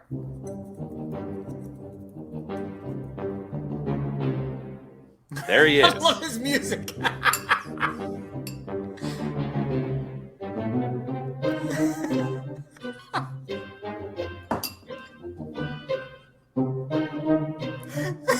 He's just gonna wait it out. It's the lumbering giant music. You happy with your lumbering giant intro music, Jarrett? I regained it. Yes. Turn your mic on, Jarrett. Come on, you can do it. He can't turn his mic on, I guess. There you got me backstage. No, I brought you onto the show. How delayed are you? It wasn't. It was still showing me backstage. I'm sitting here cackling because that music is a part of my soul now. I love it. I had to move things around on the other computer. I regained it. You're back in the mix now. So there you go. I love it so much. It's just man. R.I.P. Razor Ramon because. Yes. Buddy, that would be that's my intro music. Is it official now? Yeah, it is official. They started Raw with it tonight. Yeah, it is official. Yeah. Bad times don't last, but bad guys do. Amen. Hey yo. Yeah. Remember, you know what? But it's like I say, do evil on the field. Do evil. Or be like Jarrett and do evil when you're hosting a show and small shame Alex Pacine on the microphone. That was kind of harsh. Good Lord, you went after Alex Pacine? He did. I don't even know if he realized he did, but he did. You're going after me because he and I are like the exact same size. Mm-hmm. He would have went after you if you'd been there. Mm-hmm. Oh, man. But I showed You up. did. Actually, I showed up just in time to hear John say he doesn't eat breakfast. So that was fun too. Yeah, I mean, I get. What about your gamey muffins, though? First off, is that why they were gamey? But is that really constituted breakfast by walking into the kitchen every morning in the 8 o'clock hours, grabbing a muffin and walking downstairs? I mean, it's better than nothing. That's generally like I don't eat a big breakfast often. Colazione. I do have to eat something. The first meal of the day, colazione. Congratulations, that's your breakfast. Gamey muffins Ugh. with the protective green fuzzy coating that you have to remove. That is true. Absolutely correct. Sit there and shave it off and throw that in the. I'll tell you this. The best cup of coffee I ever had in my life was at a Sicilian version of Quick Trip. The best cup of coffee. We were on the way to the Catania game. My cousin says, "Hey, let's stop over here and get some coffee." We go in. There's like a 60-year-old dude behind a counter. He's got this pretty decent cappuccino rig set up, and they have blood orange Powerade, which, let me tell you something, America. Get your act together and start importing that stuff by like the metric ton because it's delicious. He could not have been more disinterested in anybody that was coming into that store. But when you order that coffee, buddy, it was Jordan Game 6. It was incredible. Absolutely. No bitterness, no nothing. Just Nick, maybe we should be the lead importers of the blood orange Powerade. We should just go ahead and do it independently. I think I can work for that. We can work on that. There are some flavors in Europe that you don't get here that are special. Mm-hmm. That you have to embrace them. A lot of places are doing the blood orange stuff now. I like it. I'm a fan. It's good, and in my mind, the one that sticks out to me is the last time we were in Italy, and we were in Tuscany, and we found hot springs, which is also where I learned that I don't react well to sulfur after like 2 hours. Got a little lightheaded. But we went to kind of cool ourselves down, and for me to not pass out, we found this little shack where this little old woman made me the best prosciutto sandwich I've ever had in my life, and a blood orange Gatorade or Powerade, and life was better for a while there. Life was amazing. Then we took a cab ride that almost killed me because the cab driver. If you've never driven in Italy, the drivers have basically decided that Mad Max is a goal. Yeah. Like the opening chase scene of Mad Max Fury Road, where they're driving into the storm, like that's kind of how they approach life. Yeah, generally. Like if you're crossing the street in Italy and you don't, they're not going to slow down. No. There's no like, I'll slow down so that person can cross the road. There's no, I'm driving. I'm going to keep this pace. They have taken life into their own hands, and that's their responsibility now, not mine. It's like hitting a crosswalk in East Cobb. They're not stopping. Yeah. They're not even slowing down. No. They might speed up, in fact. The only person, and this is still one, I'll find the video and I'll send it to y'all, and I'll drop it in the Discord if I can. If I can find it, the only person who wasn't driving fast in Italy was when we were in Rome, and some dude was driving a car through the back alleys. Somehow he was fitting it through the alleys while he had all 4 windows down and was blasting Dwight Yoakam. It's the weirdest shit I've ever seen in my life. There you Very go. Nice. It was a Mad Lib. It was a Mad Lib. Yeah, well, it was. Dwight Yoakam is wonderful. Absolutely. It was just a Mad Lib of society. It was wonderful. But yeah, you're right. Everyone is doing the blood orange thing, and it should be embraced. What do we got? Tom Bogert. This is soccer over there, but Tom Bogert is talking about big things in Major League Soccer, and Gyasi Zardes is being shopped by the Columbus Crew right now. Final year of his contract currently, so that's going to make this somewhat tricky, and he's obviously going to have a lot to say in where he goes because he's got that power of, I ain't staying here. So, yeah. He hasn't been starting. Miguel Berry has. Columbus could let it ride and see what happens, but Gyasi Zardes could be on the move in Major League Soccer. That's a big one. There's some teams that you drop Gyasi Zardes into Colorado? Wait a minute. we're having a different conversation about the Western Conference if Colorado went and got Jossie Zardes. I mean, Now, they might decide not to because of Diego Rubio, but if Jossie Zardes is an upgrade on Diego Rubio. I'm sorry. Consistency, all of it, upgrade. Mm-hmm. And you put a striker like that with that team, we're having a completely different conversation. Think Carolina makes a move? Not for him, because Swiderski's okay. If he was a winger, then yes, because they need one. But yeah.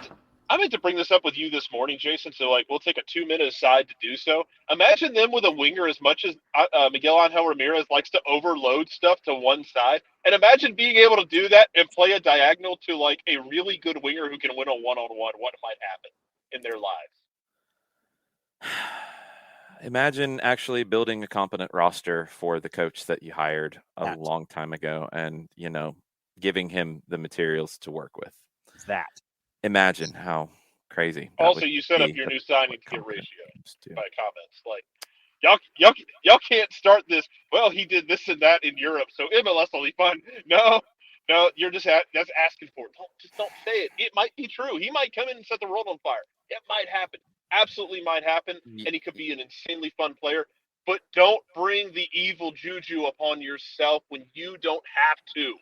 Don't bring he played against the Netherlands, so he can handle Salt Lake City. Yeah. Nonsense. When, RSL's coming for you, Charlotte, basically. You realize, do you know who RSL's goalkeeper is? He's going to stand over him.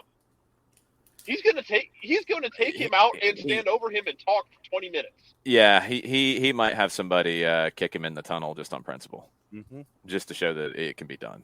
Kefsey calls Jossie Zardes to Vancouver. That's his call. Yeah, I mean, no, Brian White. No, that's not happening. No. Well, who else could be in play for Jossie Zardes if? Okay, we're gonna play that game. We should. I mean, Portland. No, they've got people. Giovanni Savarese. We've got people. They got people.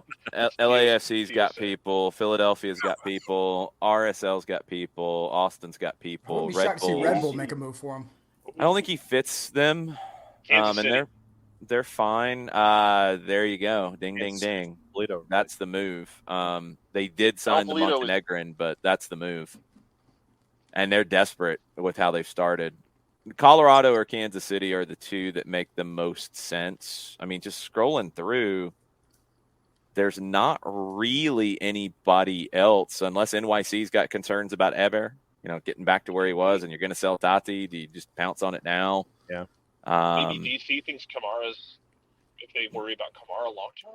I don't think he fits the system there either. And they got Estrada, and they've got the Greek guy coming in, Taxi. So they've got cover there. Everybody else is I'm sorry. I kept thinking, what the hell does Kamar Lawrence have to do with? Oh, that's no. Kamar Lawrence is still in exile in Toronto for some reason, which again makes no sense. But he's Napoleon round 2 right now. Yeah, I don't get it, but Kansas City or Colorado are the two that make the most sense. I don't know how much they have to spend, but they're the two that make the most sense. While we have talked MLS here for a minute, and I did not have this handy this morning, it is the Charlotte goal call on radio of their goal yesterday. Yeah. And if you have not heard it, it is from our good friends Will Logic and Jessica Charman. Will was on with us last week. He was at 92.9 before he went to Charlotte. Of course, Jess. This is how it sounded on Charlotte radio from that goal, and I might have to turn the volume down just a little bit, so buckle up. Bender approaches on the left side corner. Into the area, headed in. Oh, they added music to it, too.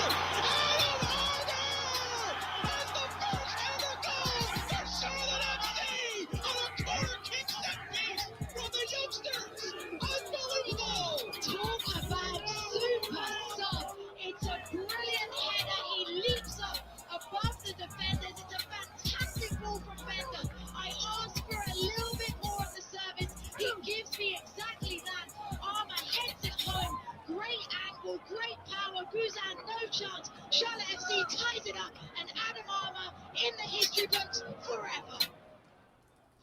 I don't know about the music behind it, but okay, very cool. Yeah. If you had not heard that, that is Charlotte's radio call of their goal yesterday. Check the full-time report for Mike going apoplectic on Mulroney's goal because that's definitely worth checking out as well. Yes. That, I mean, just we talked about this morning, and we're not going to go deep into it. We're going to bounce around some other league stuff, and we do have some picks of the week to talk about as well. It was a really fun game yesterday, and after all of the just craziness of everything that's been going on, and after a bad game in Colorado, a frustrating game. I don't think Atlanta played all that horribly, but it wasn't the prettiest of games. This was beyond the drama of being an Atlanta fan. For me, this was the kind of game that I love because it was two very intelligent managers both trying to play. And it's not even about playing the way that I like. It's trying to play in a way. It's not just negating. You know, I absolutely appreciate a team that will be counterattacking or pressing or counter-pressing or all of that. But this was two managers who it's like, okay, this is how we're going to play. Okay, this is how we're going to play. There's some similarities. Okay, Miguel Angel Ramirez makes a change. All right, then Gonzalo Pineda has to react to it. It was just a really good display of the game. And Charlotte brought it more than I thought they could do. And Atlanta rose to the challenge, and they get the 3 points. It was just a game that it was a pleasure to call. And that's what I kept saying afterwards it was just fun. It was a fun game. And the drama helps it, but it was just fun. I love when we get those kind of games. John and I were lucky to have a much more high-scoring variety of one, but another fun game on Friday with a high school game. Like, it's just, I guess to kind of sum up the first almost 2 hours of the show, as we've been talking about all this, like, there's a lot of ish in the world right now that is outside of all of our control. Except for Jarrett, maybe, if he is the evil warlord that sometimes we think he is. Are you, Jarrett? You're not, are you? Please say you're not.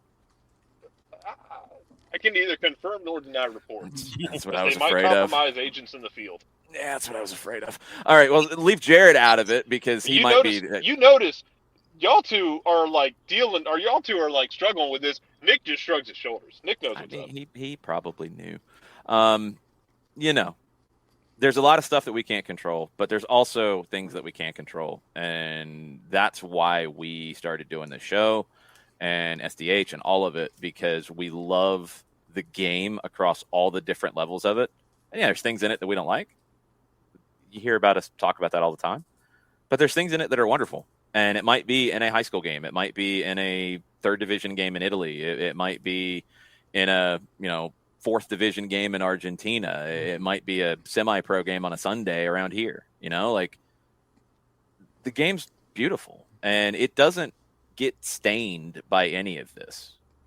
It's a different reason, but one of the quotes from Maradona that has always stuck with me, when he had his farewell match, when he was retired for a long time and was, in pretty bad physical condition, but could play before he had the stomach stapling and all that stuff. He gave a famous speech at La Bombonera, and I think the quote that a lot of people have stuck with that or from that is that, he was kind of upset about, all the different bad things that had happened in his career that he had done, and he had done it to himself. But he said the ball was never stained. And even with all of this stuff going on in the game, to me, it can't stain the ball. It can't stain the game. And we do have to embrace the things about the game that we like and work to change the things that we don't like. Don't give up on it, because there's always going to be some joy in this somewhere. And a lot of times it's unexpected. Like, Nick, you talked about, Jackie Fresh playing in a pickup game and how joyful that was. Yeah. Watching a game with the uncle, like that kind of stuff is just like, it gets to how wonderful this whole experience is. And to be able to, in this show, cross a lot of that with, your family's history in Italy. We talk about Scotland. We talk about Argentina. We talk about Mexico. We talk about all over the U.S. on SDH. Like, there's so many wonderful things about this game, and I've learned so much about the world because of this game. I'm not going to let bad things that are out of my control in it ruin that for me. And I hope that it doesn't ruin it for anybody else. And if people are having problems with different aspects of the game, give them some time, and hopefully we can all find a way to make the game a better place. That's what I try to do anyway. Right. It's to watch the Catania game and to know that this is the last ride of this team. And the game's over. Catania wins. The supporters were, I mean, the volume from these guys was absolutely nuts. I mean, it was the energy that they brought was absolute top tier. The team goes over. They sit on the ad boards on the backside, and they're like clapping hands, and and the supporters are going nuts. The entire stadium is going nuts, and this is they don't have anything to look forward to except the next game. And Yep. when the end of the season hits, it's a wrap. So they're all in. They're invested. And if your favorite team is not conducting business in a way you like, you don't have to cheer against them. You don't have to, give up the sport entirely. I promise you, there is a team at some level in the global pyramid that will tweak, the synapses and get you excited about things. If you're mad about, and I'll keep it as geopolitically neutral as possible. You're mad about Juve and the Super League being revived. Yeah. Look, man, there are teams in Serie B and Serie C right now that would love that they go nuts at any sort of interaction outside of their town. Just pick a team. When we started talking about Argentina at the beginning of SOT, I was going through the thing. I'm like, Defensa E, them. I'll take them, right? Turned out to be a great pick. And it was just kind of a crazy, wild thing, right? But there's something at some level you can get into, and don't give up on the kids playing. Yeah. Because what I saw with those kids was beautiful and it was fun, and there were a lot of kids that in that group that may have not thought very much about American soccer players. Jackie Fresh hung 8 goals up, and everyone walked away feeling a little different about everybody. Jack was like, all right, these kids are no joke. These kids are 100% real, and they're really good. And they walked away thinking, this kid is really good, and maybe we need to think twice about the American player. And it's these great moments happen because of the ball. That's it, the ball. It's just it's why we do what we do. We love it. We will, as all of this goes on, we will talk about what happens with Chelsea, because it's one of the as so much of the stuff has happened, like it's one of the most fascinating things in sport that you've ever seen. Like there's no precedent for what is about to happen to them. I mean, nobody really knows. No. Do they disappear? Do they go back to kind of what they were before, where they're more of a mid-table popping up occasionally? Do they find somebody who does keep them as one of the elites? Who knows? It's hard, and I think the thing that I would just say is, one, be patient with people, especially like we had this conversation around Newcastle. Like I think for some on the outside of it, it's like, oh well, you shouldn't be a Newcastle fan anymore. Nothing's that easy, and that because it's not your team. You can say that. That's why the stuff is so complicated, and even in those situations, I don't think the ball is stained. It's different. Everything gets very different when you have these owners come in, or they can spend the money, because you're talking about a different thing on the field at that point. Yep. It changes it, and it's what everybody craves. You can't lie about that. That's what everybody in the game craves. They want their team to be the best. How are they the best? They're rich. How are some of these people getting rich? Well, that's a whole different conversation, isn't it? Right. And it's hard to reconcile all of it at times. We do our best.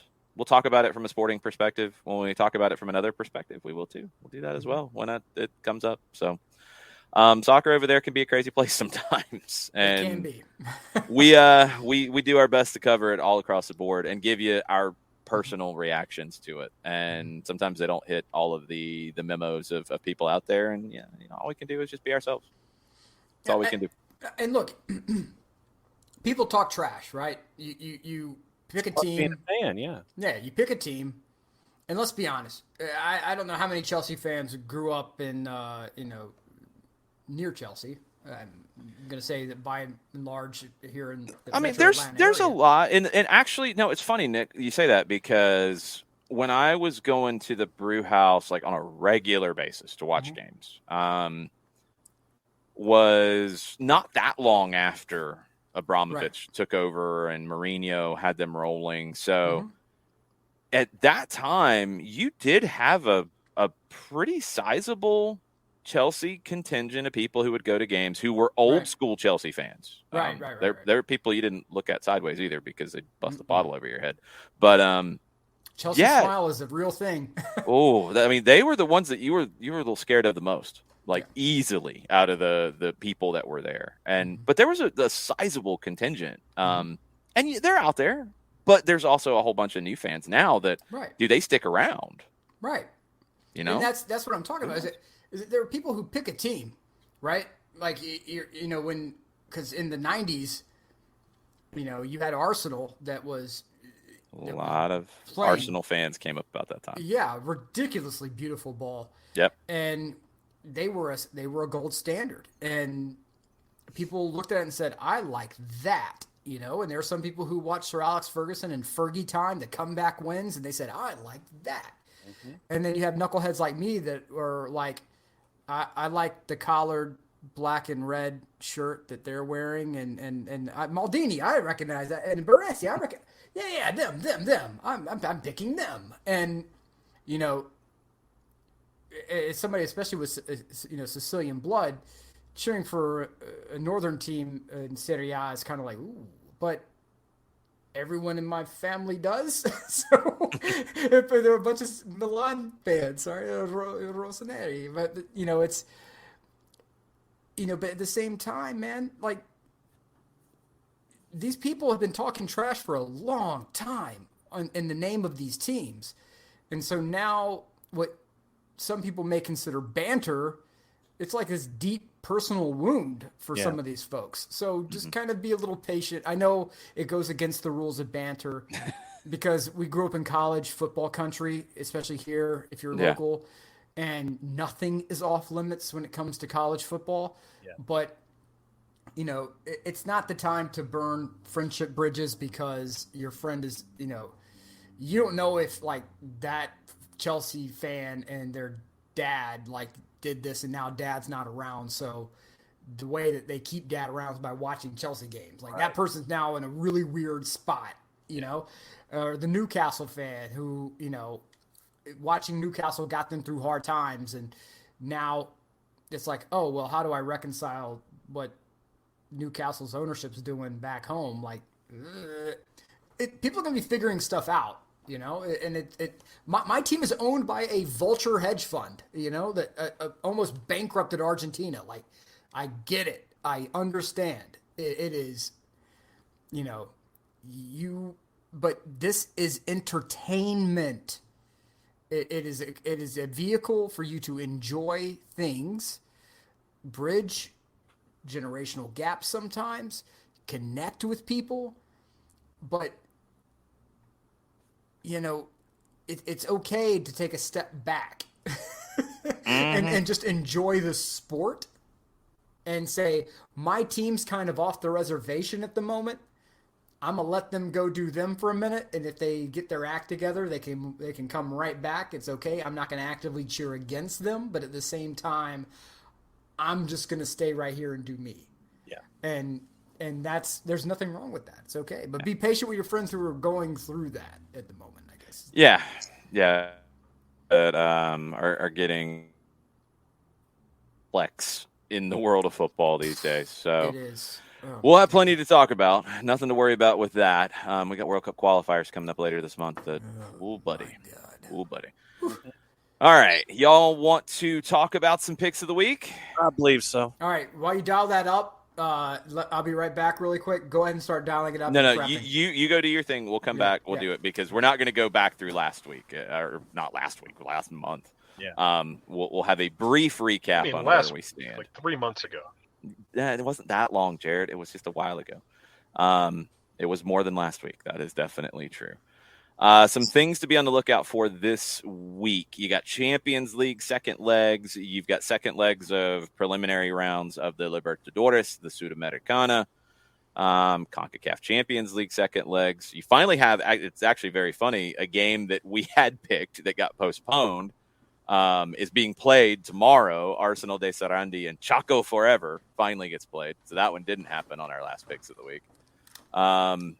We got a bunch of stuff to pick from this week. We have plenty of options. But going back really briefly, we're not going to do a full rundown because it's forever ago and y'all forgot these games. So it's actually the last round of World Cup qualifiers that we did this. Oh my God. He's revisiting these because he won, by the way. No. I tied, but I am going to propose that it is thrown out because nobody finished over in the positive. Everybody I thought sucked. you were going to say either John or I won, and man, we were just going to have to No, everybody sucked. Wow. Twitch pitch and Nick minus 500. You missed everything. Love it. Nobody got the prop bet. John, you were next to last. Jarrett and I were minus 50. I think it is a null and void because nobody finished over in positive. Now, is that going to be a rule? That's going a fine forward? rule going Yes. forward. I think that's the rule. I'm fine So with that if there are future weeks where none of us finish in the plus, If the winner is not in the plus, then nobody wins for the week. You Okay. have to be in the plus to win for the week. If everybody loses, everybody loses. okay. To give you guys an idea of where I was prior to leaving on my brain space, I It wasn't a good picks. completely spaced on telling my cousin in Padova we were coming. So we're leaving. leaving That's kind of Venice. an issue there, Nick. And I'm like, hey, we're excited to see you. He's like, wait, what? Jeez, man.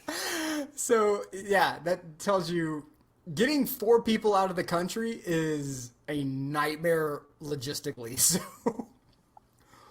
we got there, all bags, everything packed. But yes, that the picks of the week explain everything to me now. That really showcases where I was. Yeah.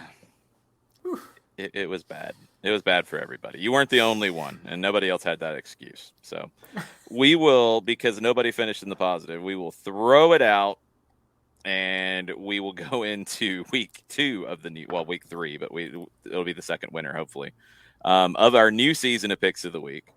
And I'm almost done with creating the board here. I will do this ahead of time next time. It's a lot easier when I do it ahead of the picks. We can actually talk more about the picks. Okay, so in this season, if you remember correctly, Nick has a win and John has a win. We started over because I won the last season. We started over, so everybody has a chance. Jarrett leaves now. Great, Jarrett. Yeah, he's out. Great, Jarrett. Great. Good stuff, Jarrett. Nick's frozen. Yeah, no, he's unfrozen. He's the unfrozen caveman lawyer. Jarrett's gone. He just ran away. He's out. He's like, R.I.P. I ain't Phil doing Hartman. this. Good grief. It's not every day you get to reference the unfrozen caveman lawyer, so you got to take it when you can. All right. Let's jump into Tuesday. So what we'll do here is all 4 of us get a pick. We'll have a consensus pick, and the Twitch pitch will get a pick. And if Jarrett doesn't show up, then we have another consensus pick. That's how we'll do it. So Tuesday, and for those of you who might be new listening, or those of you who forgot, and here's Jarrett. He forgot how to make things work. Whatever. You ready now, Jarrett? What are we doing? Picks of the week. We're doing picks of the week. We all get a pick. There is a consensus pick, and then Sunday is the Twitch pitch. That is how this will go. And At some point, Ricky Ricardo's reign of terror must end. he's the captain. They've kept him as the captain. He is the legally binding. elected leader of the Twitch pitch. The Twitch pitch has not come forward to say that they want a new captain yet. So, it is what it is. We've not seen a coup d'etat attempt on Ricky Ricardo. Not yet. A Twitch pitch coup. A reign of terror is still a reign, Yet. Yeah, it is. All right. Oh, I forgot. Diego Simeone, as I'm pulling up the league tables here, Diego Simeone coached at Catania for a bit. He did. He did, like 6 months. I think 6 months. It was a quick cup of coffee, but it was a History, cup of baby. coffee. It was. He was there. So if you guys out there are watching and you're here for the first time and you're like, what in the blue hell is going on? We really can't explain it to you, but we pick games. We use the posted numbers on SofaScore right now if they are there, and every game is worth 100 juice boxes. You can insert your own currency here. 100 juice boxes, and the picks, as if it's plus, you get your 100 back, and the plus number. If it's minus, you had to take that number of juice boxes that the minus number is. Like if it was minus 220, you had to take 220 juice boxes to get 100. We do the math. We don't let John do the math because he did the math in the past, and it was always wrong. So John's banned from doing math. He can make picks. There's no vetoes, and there's usually some ridiculous game from some part of the world that is absolutely absurd, and we learn about new clubs. Yes. There's no veto this week because there's no winner, right? There's no veto Let's this be week very because there's clear. no winner. Yes. The winner typically has a veto of one pick during the week, Right. and they get a bonus game to pick. Yes. And it's kind of first come, first serve. You know, what I do is I run through the menu of games, and when people throw out, this is the game I want, then that's what they get. Mhm. So we start with Tuesday. We pick a game a day between now and the next show. Tuesday, we've got Ajax hosting Benfica. We've got Manchester United hosting Atleti, and sounds like no Bruno Fernandes, who is down with the COVID. We got Libertadores second leg qualification round 3. Barcelona of Ecuador hosting America Mineiro. That is scoreless going into the second leg. We have a club in Paraguay I've never heard of, and they won 3-0 in the first leg. Club General Caballero. Ooh. They are hosting Sol de America, and they won 3-0 on the road in game 1, so they should be in good shape. Metropolitanos is hosting Estudiantes de Mérida in the Copa Sudamericana preliminary phase. Oriente Petrolero is hosting Royal Parisión. Melgar is hosting Cienciano. Those are Peruvian clubs. And Unión La Calera is hosting Ñublense. We got Liga MX, Monterrey hosting Juarez. We got Comunicaciones hosting New York City FC in the CONCACAF Champions League second leg. I'll take that one. You want that one? I'll want that one. All right. Oh, good, because I was about to go Serie B, so good. That's what we got. See, I was about to go Serie B just to. You were not going to go Serie B. Shut up. Actually, I was, sir. I had a game Yeah. all selected and everything in honor of Nick's return. Well, what was it going to be? I believe my man was going to do that. What was it going to be? Crotone Frosinone. Okay. Well, then you maybe did have a pick. I'm surprised. But you didn't pick it, so what does it really matter? Yeah. You picked CONCACAF. I did. Because Crotone, who was in Serie A last year, is probably going to get bounced out of Serie B this year because they're like next to last. Yeah. Yeah, that's going to be ugly. All right, so this is the 90-minute result in the second leg. It's not the overall tie. Comunicaciones plus 275 at home in Guatemala.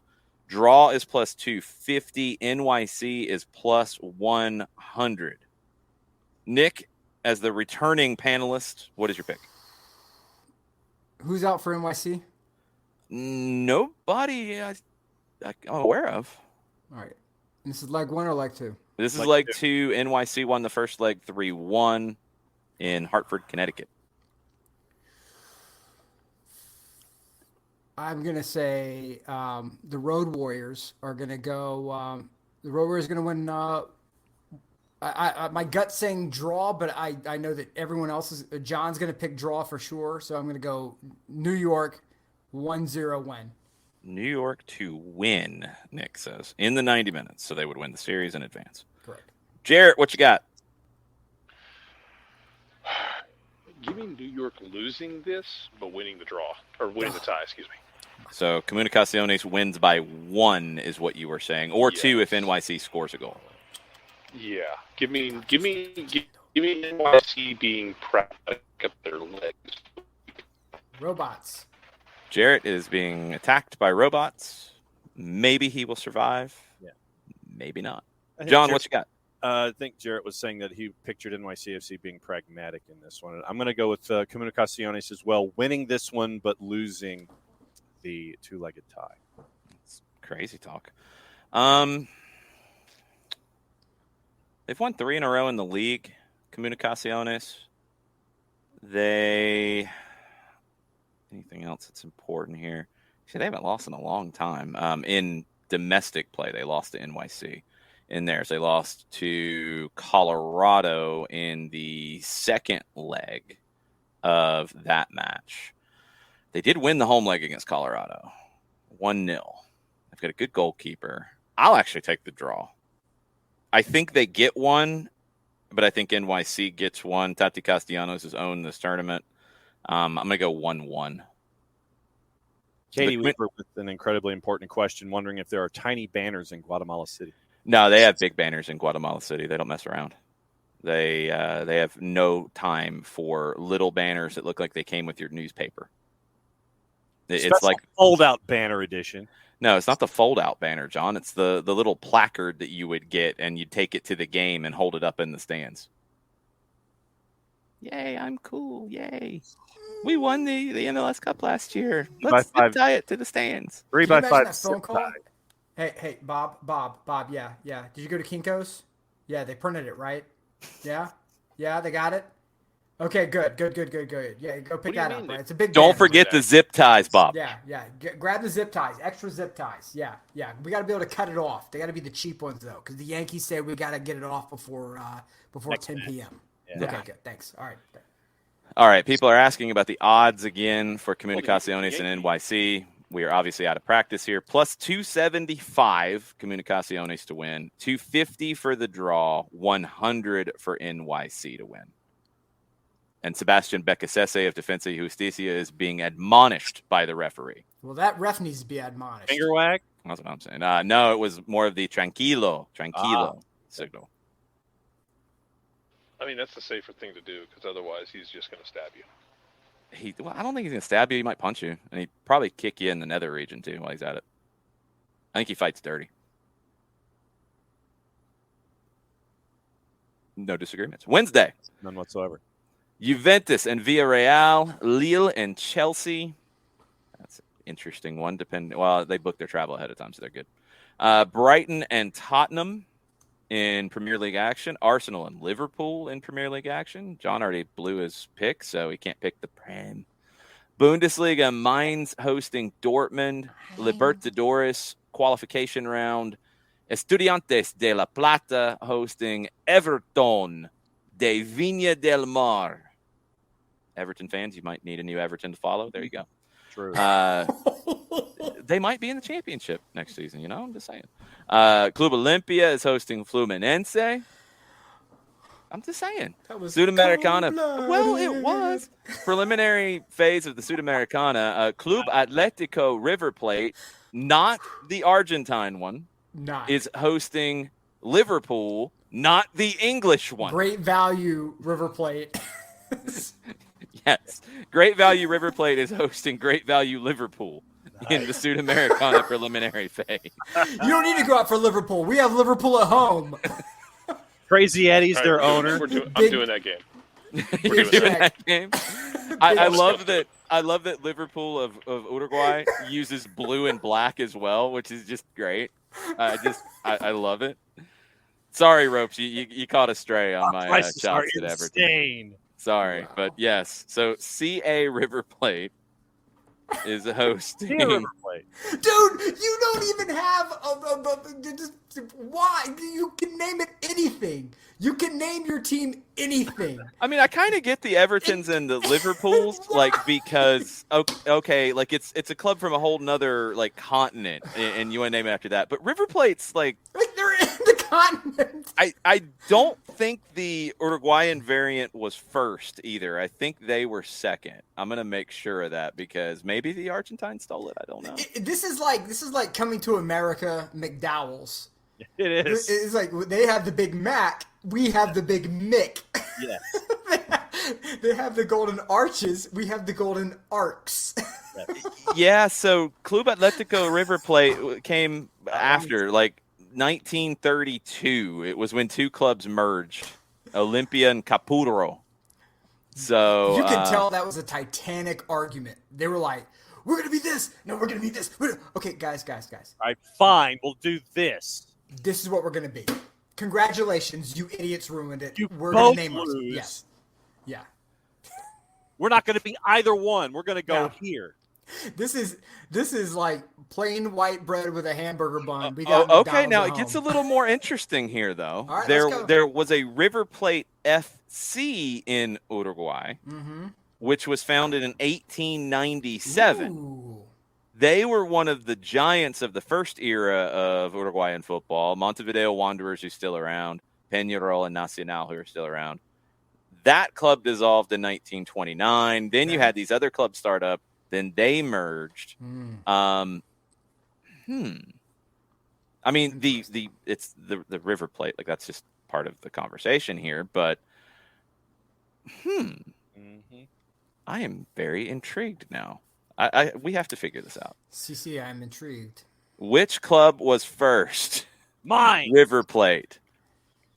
Uruguay. If Argentina comes back the Argentina. beneficiary of a marketing job, I'm going to feel quite put out. Yeah, I'm baffled. I'm going to send a strongly worded email. Let's see. This is very important, obviously. This is what we do around here.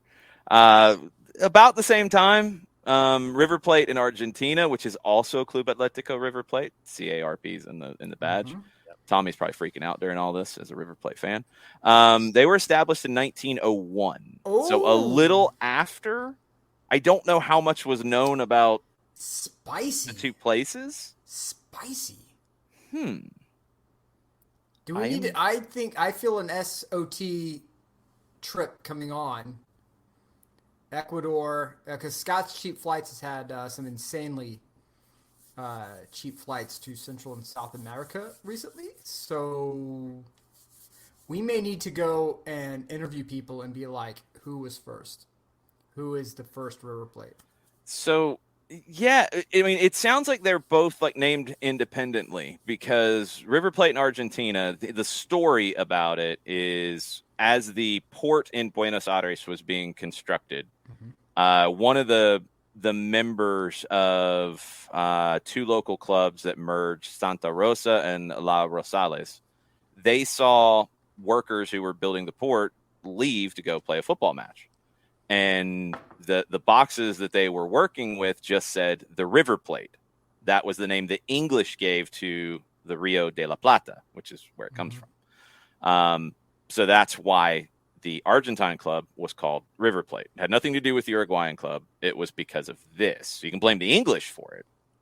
And I don't have why the Uruguayan. Yeah, it is. I don't know why the Uruguayan was formed. So maybe it's not. I mean, it's a much smaller club than the Argentine variant, but no imitation. Fascinating. Anyway, yes, it's all about La Plata, but it's different in stuff and how these were named. So we're going to find out the Uruguayan You one. find one other soccer show going that goes this deep into There's all a of the reason. weeds. Yeah. Well, we haven't even gotten into the Liverpool in Uruguay yet, God. because that's, I mean, we have to figure this out too while we're at it. Yeah. I'm assuming it is probably about workers of some sort being there. The club has its roots in the student team from the Catholic Capuchin School in Nuevo Paris, which began playing in 1908. They took on the name Liverpool as there were many cultural links between the two areas. The majority of the coal ships arriving in Montevideo came from Liverpool. So there you go. So that one's easy. Now, who we picking in this game? That's what we got to get into. You come into this, and River Plate has the lead 1-0. They won on the road in the first leg. Recent matches between the two of them in league last year, Liverpool won 3-1 at home. River Plate won 3-2 at home. Liverpool won 3-2 at home. That's the last three times they've played in league play. River comes into this, drew in league play, won against Cerrito, and lost at home to Boston River. There's another one in Uruguay for you. Boston River. Liverpool, not so good in local play. They lost on the road at Maldonado, and they lost at home to Danubio. They drew with Nacional. They won 2 games before that. So kind of the same form between them, but River won on the road in the first leg. Jarrett, what are you picking in all this chaos?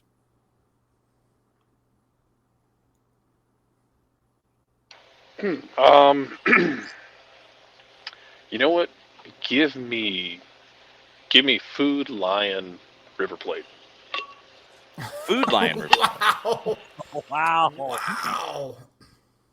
Okay, that's cool. John, what you got? IGA River Plate. Independent Grocers Association River Plate. Yep. Good Lord. I am going to go with Liverpool winning this. I will say this: if you were in the and this is like hyper local plug. If you are in the Cobb, Paulding, Polk area of Georgia, they're in the town of Rockmart, right Yep. as you get in on 278. My family's from Rockmart. Yep, There's a little place called Triangle Foods that is correct. at on 278 in Rockmart. Their beef selection is low key incredible. It's Really? all like a ton of it is locally sourced. Yeah. And it is bug nuts how good the meat is in that place. If it were anywhere else, it would be like triple the price.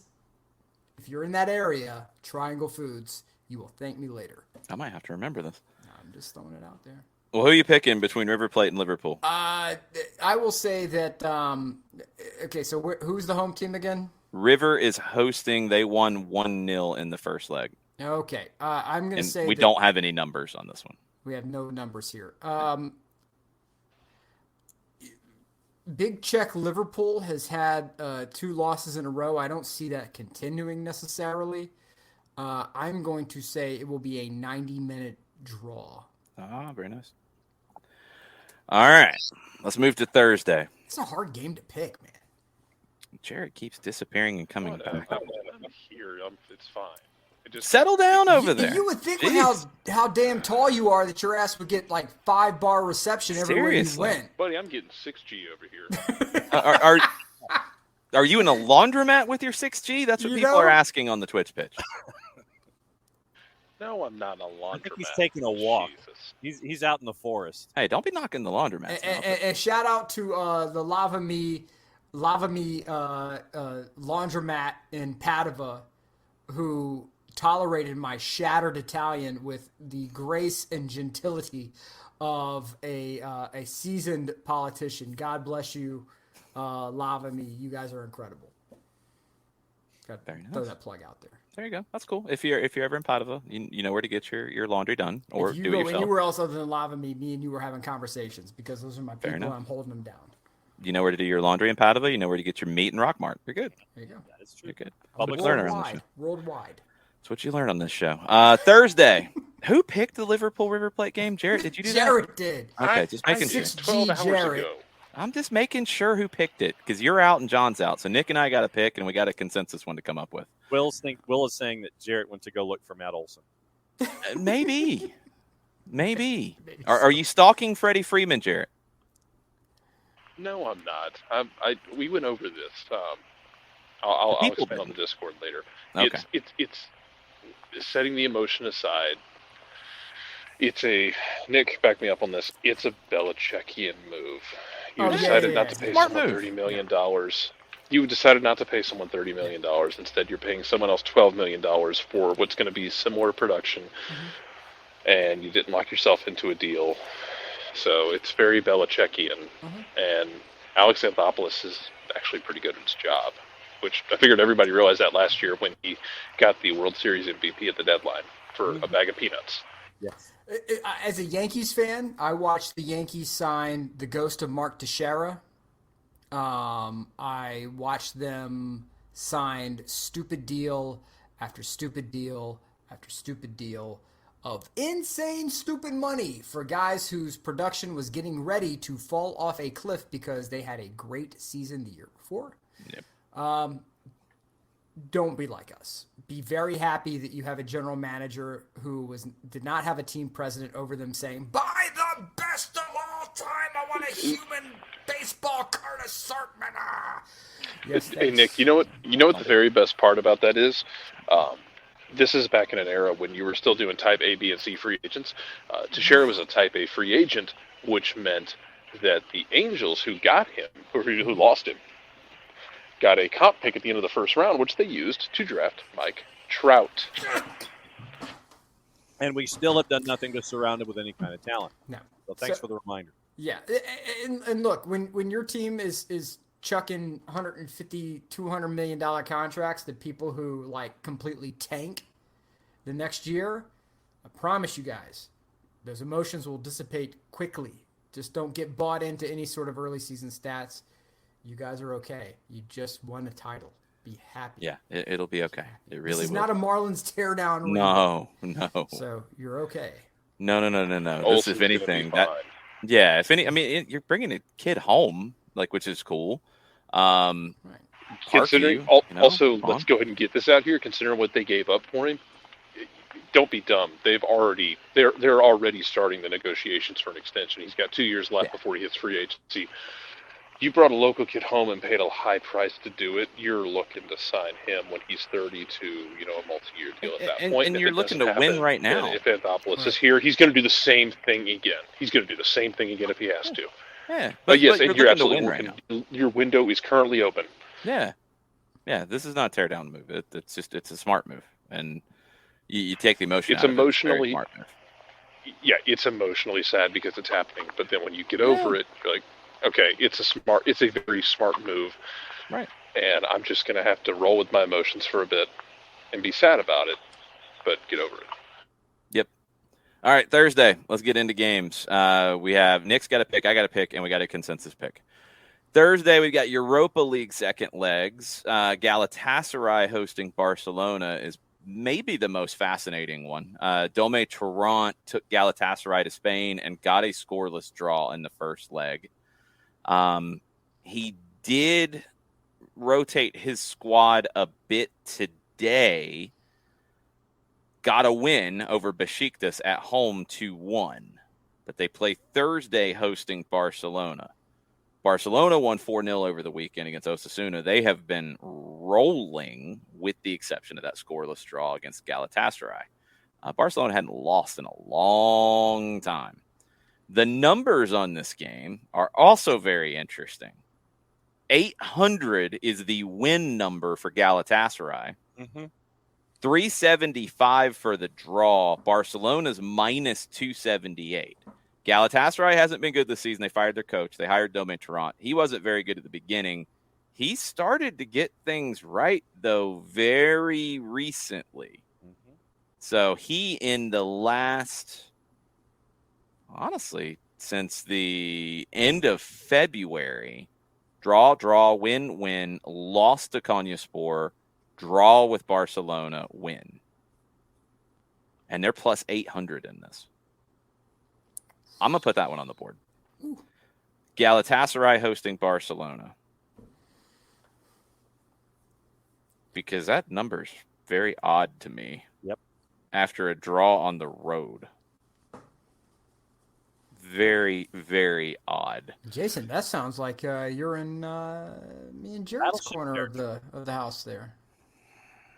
We have aluminum foil hats that come in all sizes. Black helicopters for everyone. We can make one fit. We can make one. They don't fit my head. That's for sure. No, you don't understand. I can take aluminum foil and make it into a Kangol. No, I understand, and I want no part of that crap. Anyway, Galatasaray plus 800, draw 375, Barcelona minus 278. John, what are you picking?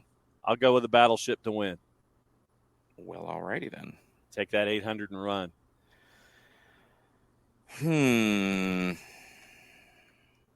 It's my pick. Dome knows Barcelona inside and out.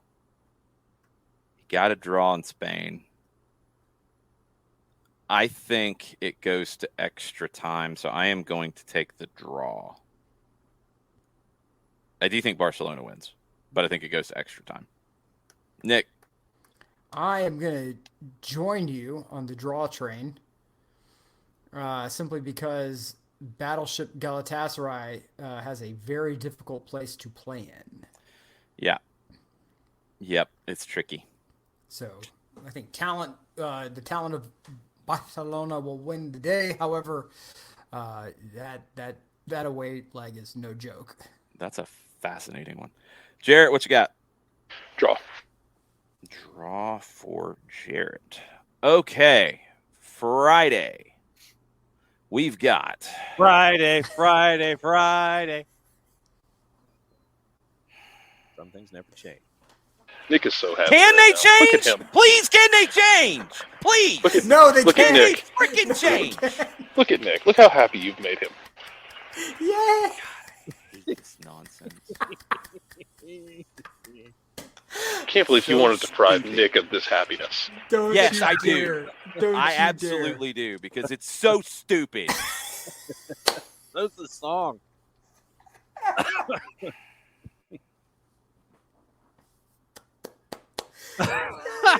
Welcome back, Nick. dare. I'm thrilled. I hate it. I needed this in my life. I hate it. Wolves and Leeds. Yippee. Oh, that's painful. Athletic Club and Getafe. Bochum and Mönchengladbach. Sassuolo and Spezia. Genoa and Torino. Puebla and Santos Laguna. Millonarios and Once Caldas. Aldosivi and Patronato. Nick, it's your pick unless we're going with a consensus pick and Independiente del Valle is hosting Orense. Not really a good consensus pick. If we have to do that, I mean, Genoa, Torino, and Sassuolo, Spezia aren't exactly gold standard matches. no. I mean, that's fine. I'll do Sassuolo, Spezia. If that keeps the You show want that? moving. If it keeps the show moving, I'll do Sassuolo, Spezia. If you want Saturday, I would probably take the Wolves Leeds game as the consensus.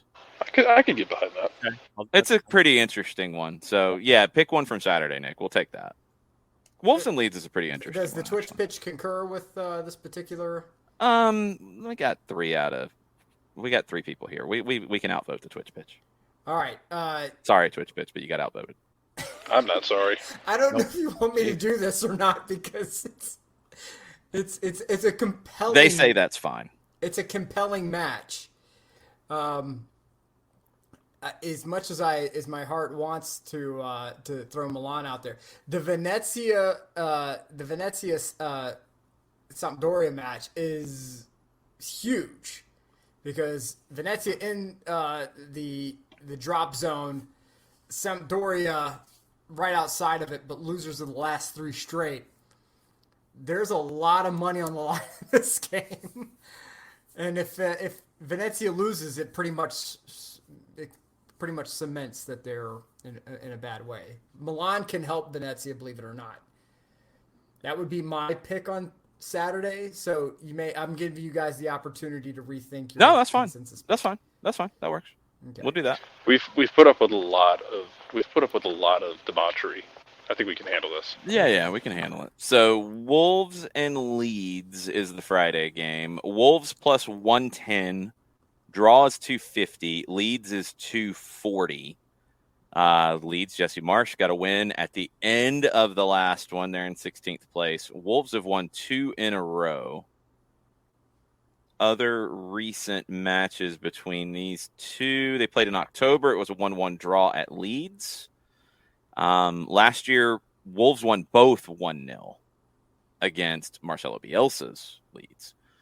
Wolves had lost 3 in a row before they won 2 in a row. Leeds had lost 6 in a row before winning their first game in a long time. Yep. So both teams coming off of wins. Leeds is kind of desperate.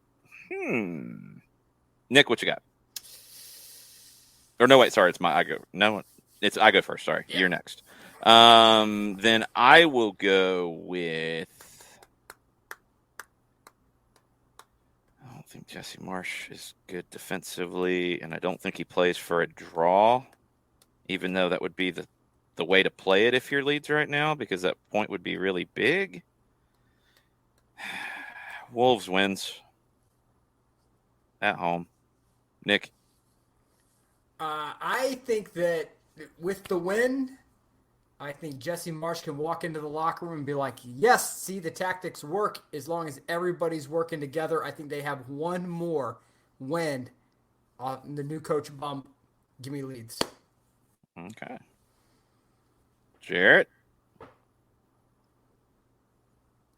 I can't decide who I want to believe in or not. That was just an expulsion of emotion, and none of it was comfortable. You okay over there, Jared? I guess I'll take Leeds. Whatever. Wow. Okay. Whatever. That was compelling. Danny. Whatever, Danny. John? I'm going with Wolves. Jose Sa is one of the most underrated keepers in the Premier League this season, so I'll go with Wolves for the win. You actually had a point there to make on Wolves to win? I'm shocked. I didn't see that coming. First, I expected a draw, and second, No, you had a reason for the pick. not at Molyneux. I think that Wolves get the win. I'm confused. Saturday, Nick has gone with Cagliari hosting Milan. So, we will get into this. Milan on the road is the favorite. No, one. It's Venezia. It's the Venezia game. Oh, it's Venezia Sampdoria. Yeah, Venezia Sampdoria is my game. On Sunday? That's not on Saturday. It's on Saturday? No. That's on Sunday. You can't pick that game. Sunday is the Twitch pitch. They will fight you. Yep, they are. They can do it. In that case, then, I'm going to be super spicy. Uh-oh. And I will pick Inter versus Fiorentina. Okay. Spicy. Inter and Fiorentina. Did you have to say it like that? Yes. I think so. I think he had to, yes. Yeah. Inter's minus 222. The draw is plus 350. What? So there's a room available for that. What? John? What? Just power through, Jason. Just power through for your own good. No, I'm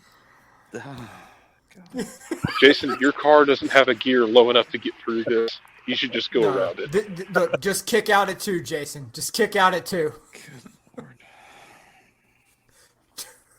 Low second gear is not going to get it done here. Just power through. Just actually, just go around it. Just go around it. Going to not be able to sleep. I'm going to have nightmares. Fiorentina is a plus 600.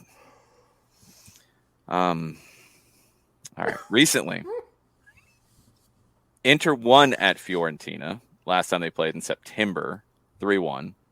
Last year, Inter won at Fiorentina as well, 2-0. Last time at Inter, it was a 4-3 bat-ish game in September of 2020 that Inter won. Inter beat them in a Coppa Italia game as well in January of 21. So it's been a long time for Fiorentina to beat Inter. They have not lost in their last 2. They beat Bologna at home, and they tied Hellas Verona at home. They lost to Juve at home in the Coppa Italia. But before that, they had won 3 out of their last 4. So Inter? Fiorentina. Okay, all right. So not too bad for Fiorentina. Inter, some toes are being stubbed. They drew at Torino. They lost, or they won at Liverpool, but they didn't win by enough. They got eliminated. Mm-hmm. They beat Salernitana at home on March 4th. That's not saying too much. They drew with Milan in Coppa Italia on March 1st. They drew with Genoa on February 25th. They lost to Sassuolo on February 20th, and they lost the first leg to Liverpool back on February 16th. So they've won 2 of their last 6. It gets a little interesting. So, Nick, what are you picking? In my opinion, Inter. And I'm not saying this just because of what you're born and whatnot, but I'm thinking that Italiano has Fiorentina on a little bit of special sauce at the moment, and I am thinking that Inter gets a Scudetto hurting draw out of this thing.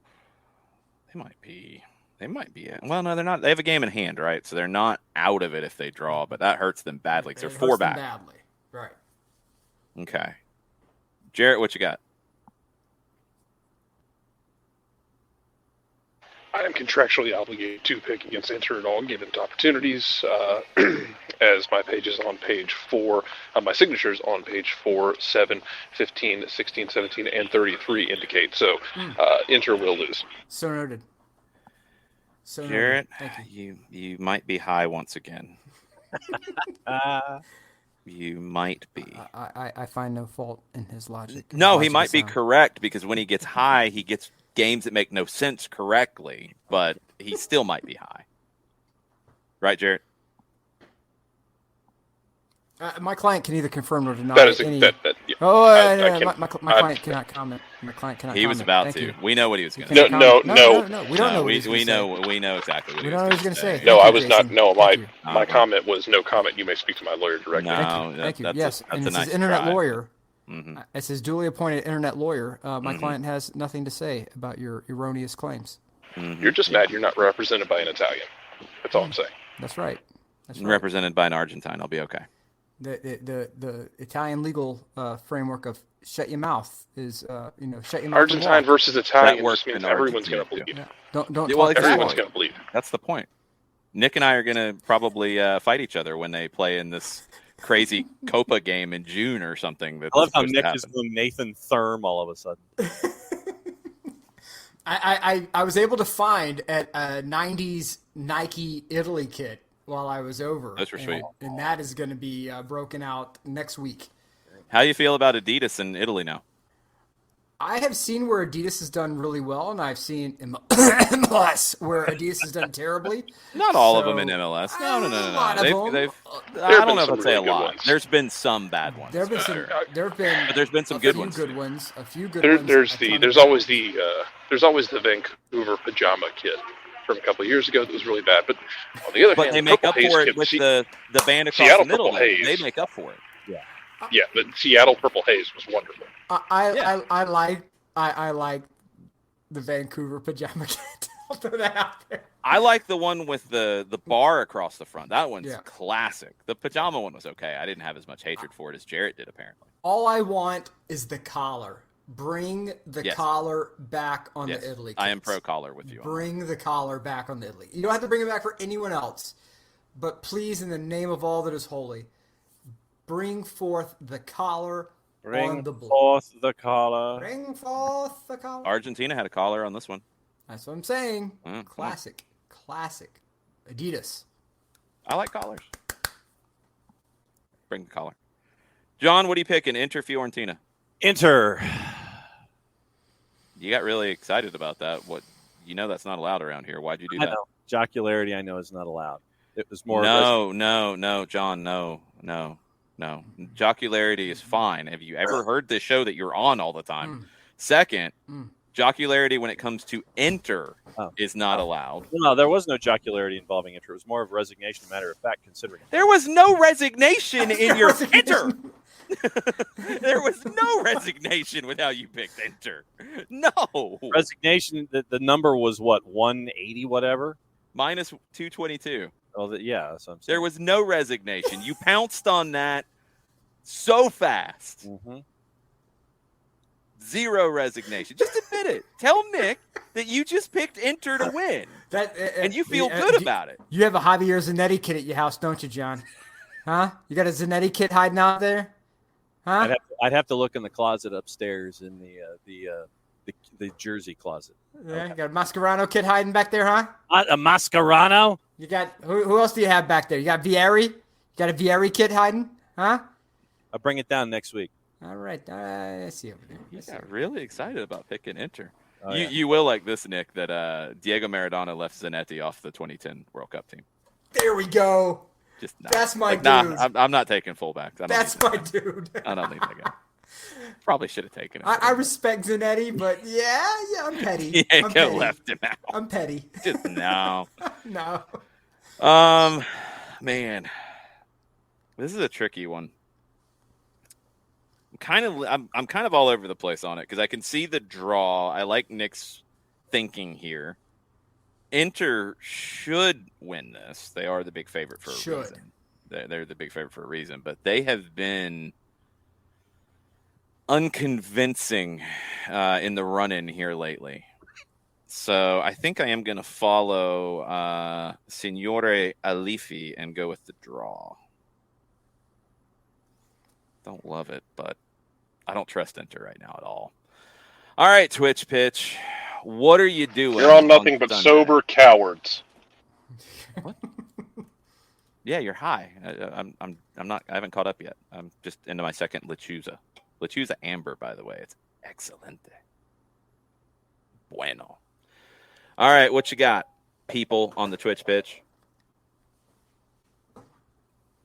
I saw some ridiculous suggestion from Ricky that I'm sure will get picked because it's what the Twitch Pitch does. Alex Piscina showed up. You didn't get music, Alex. Sorry. Again, you accuse me of being a warlord while Ricky exists. Man, I thought I was the one who was mean to Ricky these days. Wow. Jeez, Jared. And I can't allow any sort of harsh talk toward Alex Piscine because he hooked me up with a ton of mango. So I guess my super fresh mango. He hooked me up with. So I got to hold my Ricky, down. Ricky, it's not personal, but this is the law. Kind of was. This is the rule of the Sith. This is the rule of the Sith. I mean, there can be only one. We gotta. You can't have two. You got to fight it out. This is Highlander / the Sith rules kind of thing set up here, bud. We're gonna have to deal with this. I mean, we can get Duel of the Fates going, and we can hammer it out if we need to. But we can't have multiple warlords. We can't have multiple warlords in SOT. Burn out and to fade away. Yeah, are you the Kurgan, Jared? He can match the height with Jeff Cobra. Yeah. I mean, I was about to say I can match the height. I like to think of myself more of as a Count Dooku in this scenario without the decapitation. Yeah. All right. So Solomon Islands and Vanuatu in your Oceania World Cup qualifiers is on the board. Yes, thanks for jumping ahead. The Oceania World Cup qualifiers have finally been organized, and they're going to start this week. The first games, it's two groups of – well, no, it's not even that because it's Oceania. It's one group of 3 and one group of 4 because, why not? Group A, they're playing 3 games. You play somebody twice? How are they – what? What in the blue hell is going on? The Cook Islands are playing games, but they don't count in the table, or is Sofa Score drunk, or – I mean, this thing's been pushed back for like years. So I don't know. I don't know what's going on. You play 3 rounds. You're trying to pick the game 2 of this group A with the Solomon Islands and Vanuatu. Is that correct? Yes, Katie, you might be correct. You've only heard of these places because of Survivor. True. Very possible. Absolutely. The Cook Islands thing, I do not understand because they're not listed on the table here, but they're playing games in Group A. Group B is Fiji, New Caledonia, New Zealand, and Papua New Guinea. If New Zealand doesn't win that group, come on. Yeah, really. We got a second. We still need a third, people. Are we going with Solomon Islands and Vanuatu? Good Lord. I'm just glad they're finally playing these World Cup qualifiers. Yeah. Oh, there was a qualification round. Okay, that's why it wasn't up. No, that was canceled. So there was supposed to be a qualification round with the Cook Islands and Tonga. Yes, that I saw. And it says it was canceled. So I guess the Cook Islands got to advance, but do they count? I don't know. Cook Islands and Solomon Islands are playing midweek. Yeah, they didn't even go out. They ran out of time for an octagonal soccer for good OG. Like, they just had to split this up into these games. So, let me see how this goes. The qualification match winner. Yeah, the Cook Islands are in. Okay, so SofaScore hasn't caught up yet because that game wasn't played. That's what it is. That makes more sense. So, Cook Islands advanced over Tonga, even though the game wasn't played. Sorry, Tonga. Here we go, and Ricky's got a prop bet suggestion. Well, Tonga had some legitimate issues as to why they couldn't do that, right? I don't know. The volcano? Isn't that the volcano game? Yeah. Oh, that's right. Is it? Yeah, I don't know the They had story. a legitimate reason for not playing that one. That was volcanic ash and destruction of an entire island. Yeah, Tonga They withdrew in January 29th. They Yeah. withdrew, and the Cook Islands advanced. Okay. So Cook Islands is in with Vanuatu, Tahiti, and the Solomon Islands. I'm trying to figure out the FIFA rankings of these. Here we go. New Zealand is 110. Solomon Islands are 141. New Caledonia 153. Tahiti 159. Fiji 161. Vanuatu 163. Papua New Guinea 164. The Cook Islands are not ranked. Oh, I don't even know how that happened. They are not ranked. That's yeah. The American Samoa and Samoa withdrew before the draw. They were in the 190s, and Tonga was 199. But the Cook Islands are not ranked. Have they ever played in official games? I don't know if they have. No, they have. They have. I don't know why they're not ranked. Doesn't even make any sense. Anyway, so back to the game at hand. It is Solomon Islands and Vanuatu in the second game. So they will have already played a game. So, of course, there's no numbers on this. Do we have anything about these teams? We actually do. FIFA's got a recent ranking of 190 for Cook Islands. Okay, maybe they moved up. Maybe whoever's running the Oceania Wikipedia is slow on the draw. Disappointed with you, Wikipedia administrators. So, recent performances. Vanuatu. It appears that their last international friendly was in June of 2019, and they lost at Indonesia 6-0. They lost to Estonia 1-0 in 2017, which is 2 games back. World Cup qualifiers in 2016, they played Solomon Islands, and they lost 1-0. They lost to New Zealand 5-0, and they had a barn burner win over Fiji 3-2 in June of 2016. That's like 5 games ago. That's Vanuatu. Solomon Islands, they played June of 2019. They lost to Singapore 4-3. They drew with Fiji in 2018. They got into the next round of World Cup qualifying for 2018 when Vanuatu was eliminated. They lost on aggregate 8-3 to New Zealand in 2017. It knocked them out. But they beat Papua New Guinea on aggregate to move to that round. So Solomon Islands have had a little more success, but not much. But neither one has played a game, it looks like, since 2019. Flip a coin? I don't know. I got nothing. We have no odds. We have nothing. John, I don't think you have an odds checker that has odds on anything from the Oceania World Cup qualifiers, do you? Not that far ahead, no. Well, you wouldn't have that game because it's the second game, but I don't think you have any of the games. I don't have any of the games. 17th. Hang on just a second. Let me see. And are these in one place, or is this... Are people hosting? I think it is all in Doha. Yeah, no Oceania odds. The next odds they have are for the 24th with Australia, Japan, and that group. That's Asia. Yeah, that's not it. Yeah. So So there's no home advantages in any of these, but they're playing everything in Doha. So that's where it stands. How you feeling about this one, Jarrett? Buddy, I'm not. Let me see if I can give you anything to go on. This feels like the play-in to the play-in game. What? It kind of is. Solomon Islands, their nickname are the Bonitos. This feels like the play-in to the play-on game. Yeah, pretty much. It kind of feels like good vibes to pick that.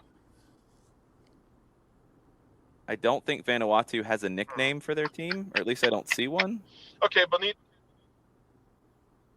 You're going to go Solomon Island, the Benito's Bonitos? gonna win. Why not? I'll Just go in case Solomon you didn't Islands know. to win, whatever. I am also going to go with Solomon Islands because the Bonitos are a tribe of medium-sized ray-finned predatory fish Wow.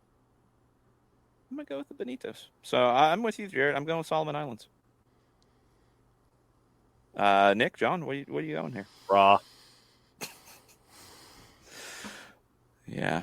I mean, I kind of get it, but it still gets the... As you should. Yeah. Oh. Go ahead and, the proper response. Sorry. Let me do it properly now. Here we go. Let's try that again. Was anybody surprised about what happened? No. Mm-hmm. No one. Nick, what's picking? That was John's first pick of a draw in the whole week. So. Solomon Islands. Give me the Solomons. Okay. Mr. Christian!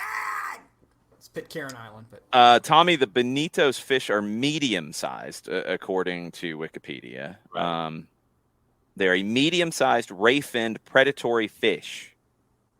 I'll take the predatory fish. A medium-sized predatory fish. Ricky, what's your I love when prop we bet do sizes suggestion? though, because then we get into stuff like the thing today of like an asteroid half the size of a giraffe passed the Earth. How the hell do you come to that measurement? It's a standard one, I guess. Because you were present when it happened. Yeah, or the one where it was like a boulder the size of a small boulder fell on the road today. Thanks, that helps. All right, we'll roll with that, Ricky. I'm a little disturbed by it, but we'll go with it. Goals on Sunday in the Major Arena Soccer League. 5 games. It's indoor. It is the games are aired on YouTube if you want to see the MASL. That is true. Last weekend in the 5 games, there were 65 goals scored. So that's the bar that you're looking at here in the MASL. I don't know if they have the crazy 1 point and 2 point, 3 point goals, or if it's just all straight up everything's one. I don't know the MASL rules. Okay, we've had some indoor leagues. Slow down there. Well, how would you score a 3-point goal? It's I'm from just curious. there's like an arc or something, and it's from a distance. Yes. I can't remember which indoor league used that, but one of them did. It was weird. Didn't the NASL Okay, have like a 1 point in there? I don't think the MISL did it. I think they were kind of the purists of the indoor game. It was That's one of the other ones. I thought it was the NASL who had like the two past the. No, the NASL didn't. I don't think. the only indoor teams I remember is the Atlanta Attack and the Dayton Dynamo. The Dayton Dynamos. I think they were Dynamos. There you go. The Canton Invaders. I think Louisville Thunder. I mean, there were a bunch in the MISL, but that's different. I mean, you had like the Wichita Wings, one of the best logos. Yeah. All right. What? Tim Rotford and the Wichita Wings. Yes, that is accurate. 65 goals last week, 5 games, MASL. How many goals, Nick? From the whole weekend of The 5 games. The 5 games on Sunday. 40. Okay. Jarrett? 71. Wow. 71. You say that like you have a point of reference, John. Well, you go from 40 to 71. Jarrett's all the way over here. And by the way, there are no multiple point goals in the MASL. It's all 1 point goals. Okay. I like the MASL. How many goals are going to be scored on Sunday, John? 52. 52. I will go with 63. And the Twitch pitch will make theirs. So that is for a bonus 100. Bonus 100. Nobody loses on the prop bet. So we learned about Great Value River Plate and Liverpool in Uruguay. We learned about the Solomon Islands and Vanuatu and how they haven't played a game since 2019. We learned that Oceano is actually doing their World Cup qualifying because that hasn't been all that well publicized. And we learned that the MASL only has 1 point goals. They don't get completely stupid with the indoor soccer. But they do have some of the old team nicknames in their league currently. The Kansas City Comets, Dallas Celtics, Milwaukee Wave. Yeah, the Wave were in the AISA, NPSL, Atlanta Attack League. And then the others were in the old MISL. Who else is in the league? Isn't there a Baltimore team? Baltimore Blast. That's an old MISL name. The San Diego Sockers and the Tacoma Stars are the old nicknames that we know. The Rochester Lancers are currently inactive, but it's still a part of the Major Arena Soccer League. Yeah, that was an old NASL name. So they got all the old names. I like the ridiculous indoor soccer names. Like, there's been some really bad team names on the indoor side. When you search for some of these, let's see, the Indiana Twisters, the Jersey Dragons, the Savannah Rugrats. There was a league, it was the EISL in like 97 and 98. So you had the Savannah Rugrats. Who else was in this? The Baton Rouge Bombers. How would indoor soccer go over in Baton Rouge, Jarrett? That'd be the Cow Palace, wouldn't it? I feel like it'd go pretty well, to be honest. Well, because, I mean, ice hockey did surprisingly well at points in Louisiana, so I would think that the indoor games would work just as well. I mean, you had the Louisiana Ice Gators in Lafayette. We're not that year to go on Ice Gators. There's still more teams in this EISL. There's a really good one that I need to find their logo. They played at the Baton Rouge River Center Arena, the Baton Rouge Bombers. The Columbus Comets, and they only played 1 year in Columbus. Then they moved to Biloxi, and they became the Mississippi Beach Kings. Oh, that's got to be a great jersey. They went 3-21. They were garbage. The Huntsville Fire started as the Daytona Beach Speed Kings. Okay. That's not bad. The Pensacola Flyers. Then they moved from Tupelo. They were the Tupelo Hound Dogs in 1997. That's pretty good. The Tallahassee Scorpions. They were pretty good. And Jarrett, this might be the one that we have to find logos of. And if you can find merch, you win everything. This team played their home games in the Cajun Dome, the Lafayette Swamp Cats. There you go. I'll find it. The Cajun Dome, that's where they played? That's where the Raging Cajuns play. I guess it makes sense. The Swamp Cat. That's a pretty good logo, actually. It's not as crazy as I thought it would be. I like the Swamp Cats. Savannah did need a mascot. Alex Vassine named a Reptar. That would have been cool. The EISL. I'm shocked it didn't survive with all of these great clubs. It's very sad. Anything else we need to get into, people? Before we go, John already disappeared. John's already bounced. He said, "I'm done. Thank you." He just split. I want nothing left of this motley crew in there. No part of it. Just ran out. Oh, Alex Vassine found on eBay a Lafayette Swamp Cats pocket schedule. Nice. Yes. Very cool. We do have something that we talk about on the show that we have not talked about. Oh, God, no. We do. We have to. Do we have to? We do. My first show back, we're having to talk about this. We do. I don't think I have this music. John, you should have stayed gone. Jared is gone, so I will review 001001001.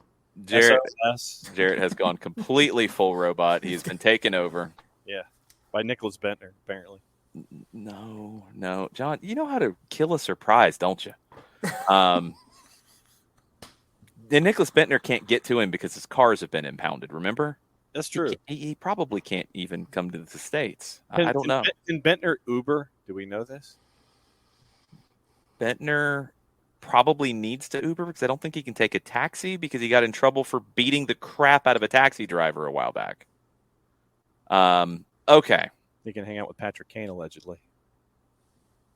Allegedly, yes. Football League World posted an article last week. Nick, this is the good thing is you've been gone for so long that we have things to catch up on. God, no. Yeah. Justin Peach decided on Football League World that it was time for Birmingham City under their page to say, how is ex-Birmingham City man Nicholas Bentner getting on these days? I'm sure it was something that everybody wondered about. He spent some time on loan at Birmingham City. Steve Bruce extended the loan because Bentner did so well in 2007 in Birmingham.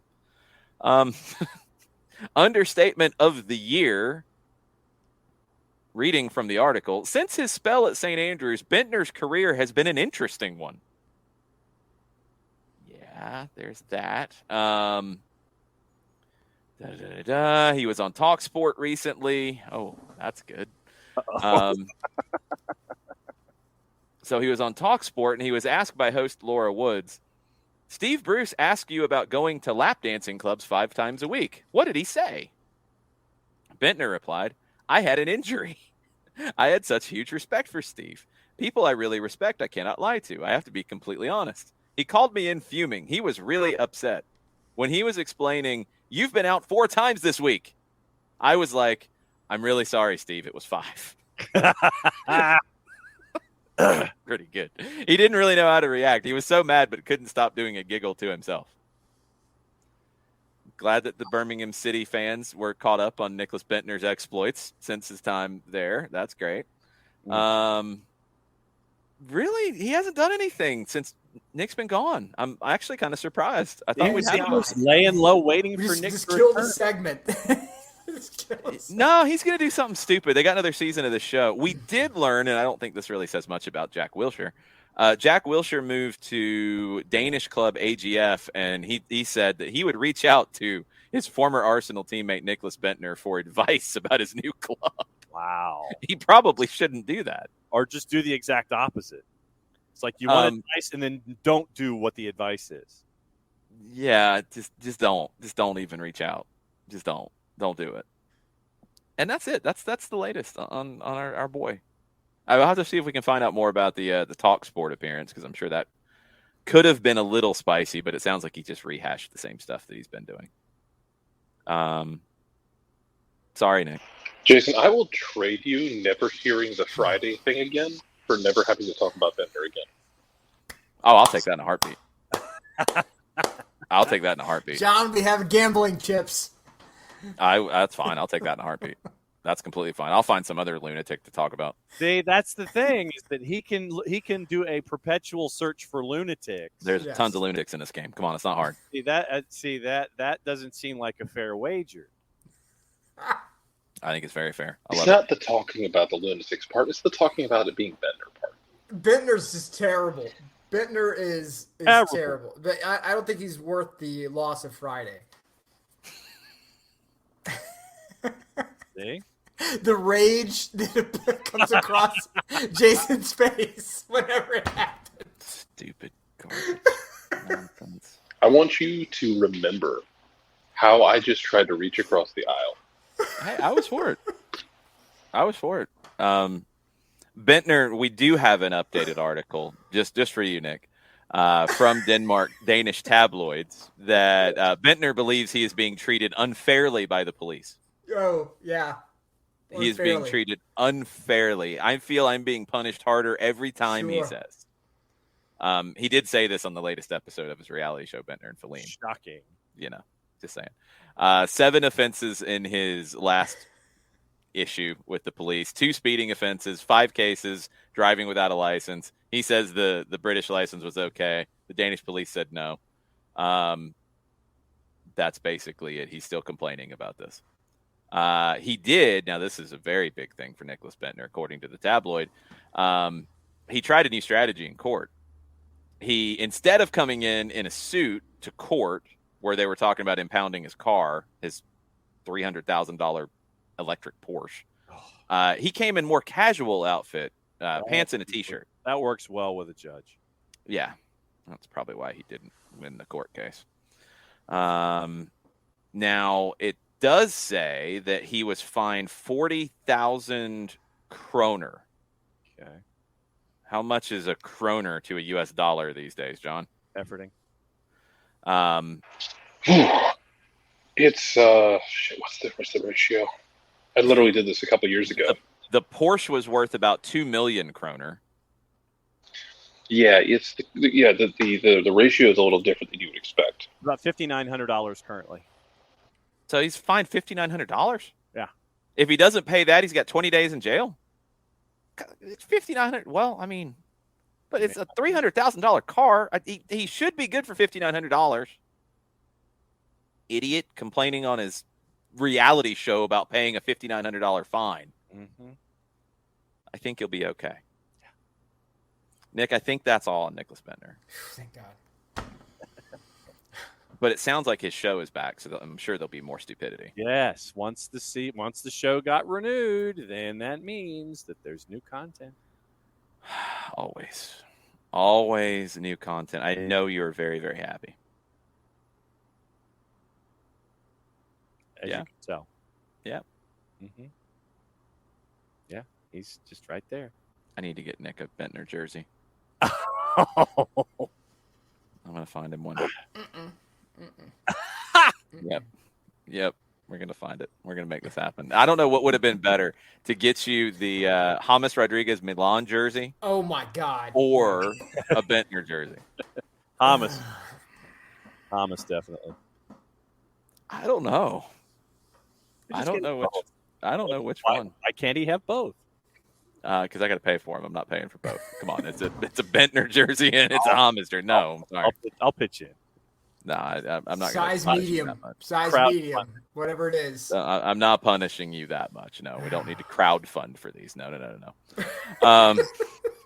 Just please don't get him a Bentner jersey because I don't know what he'd do to it. I'd set it on fire and he would put it on Twitter. All kinds of things about that, and Bentner might actually come flying to Atlanta to come find us for talking about it. He can step. Bentner can step. You act like Nick wouldn't welcome that. I would.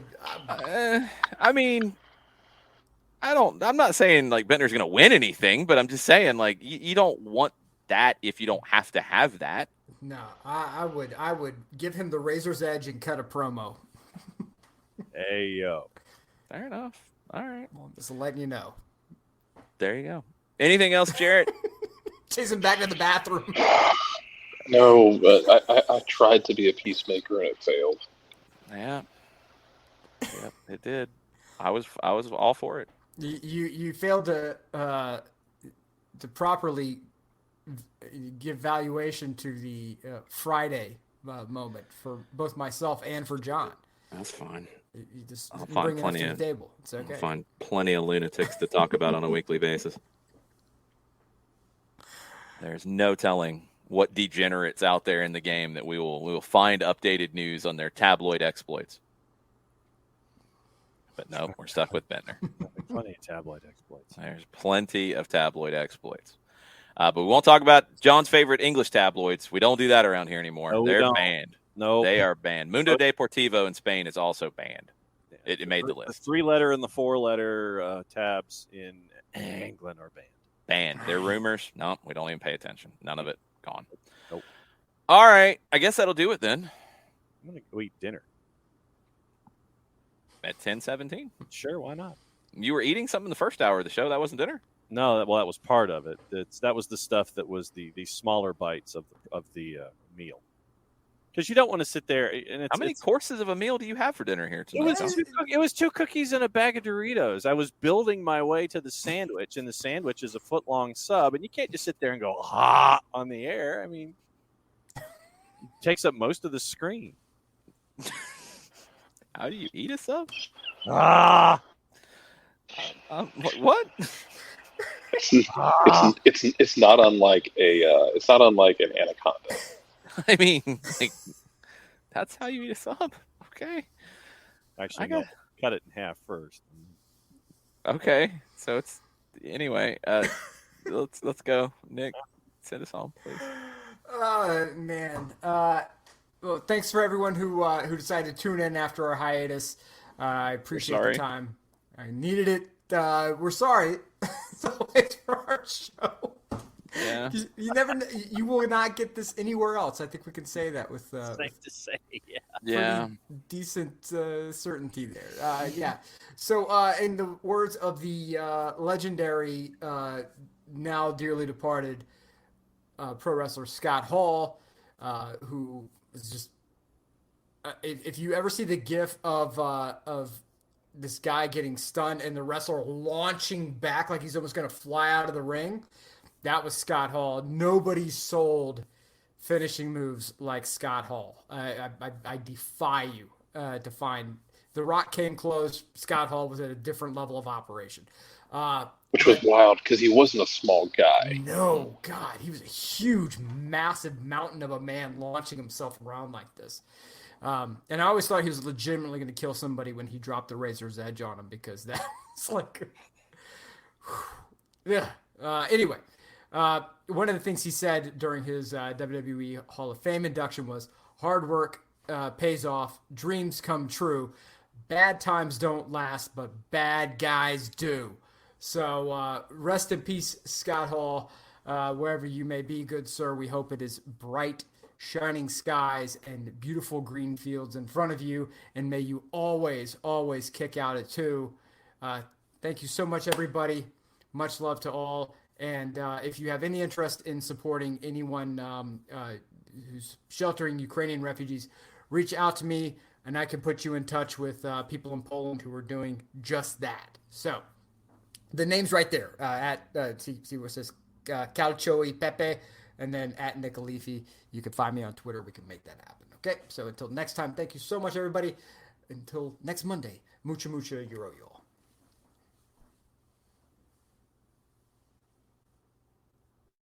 Dreams come true. Bad times don't last, but bad guys do.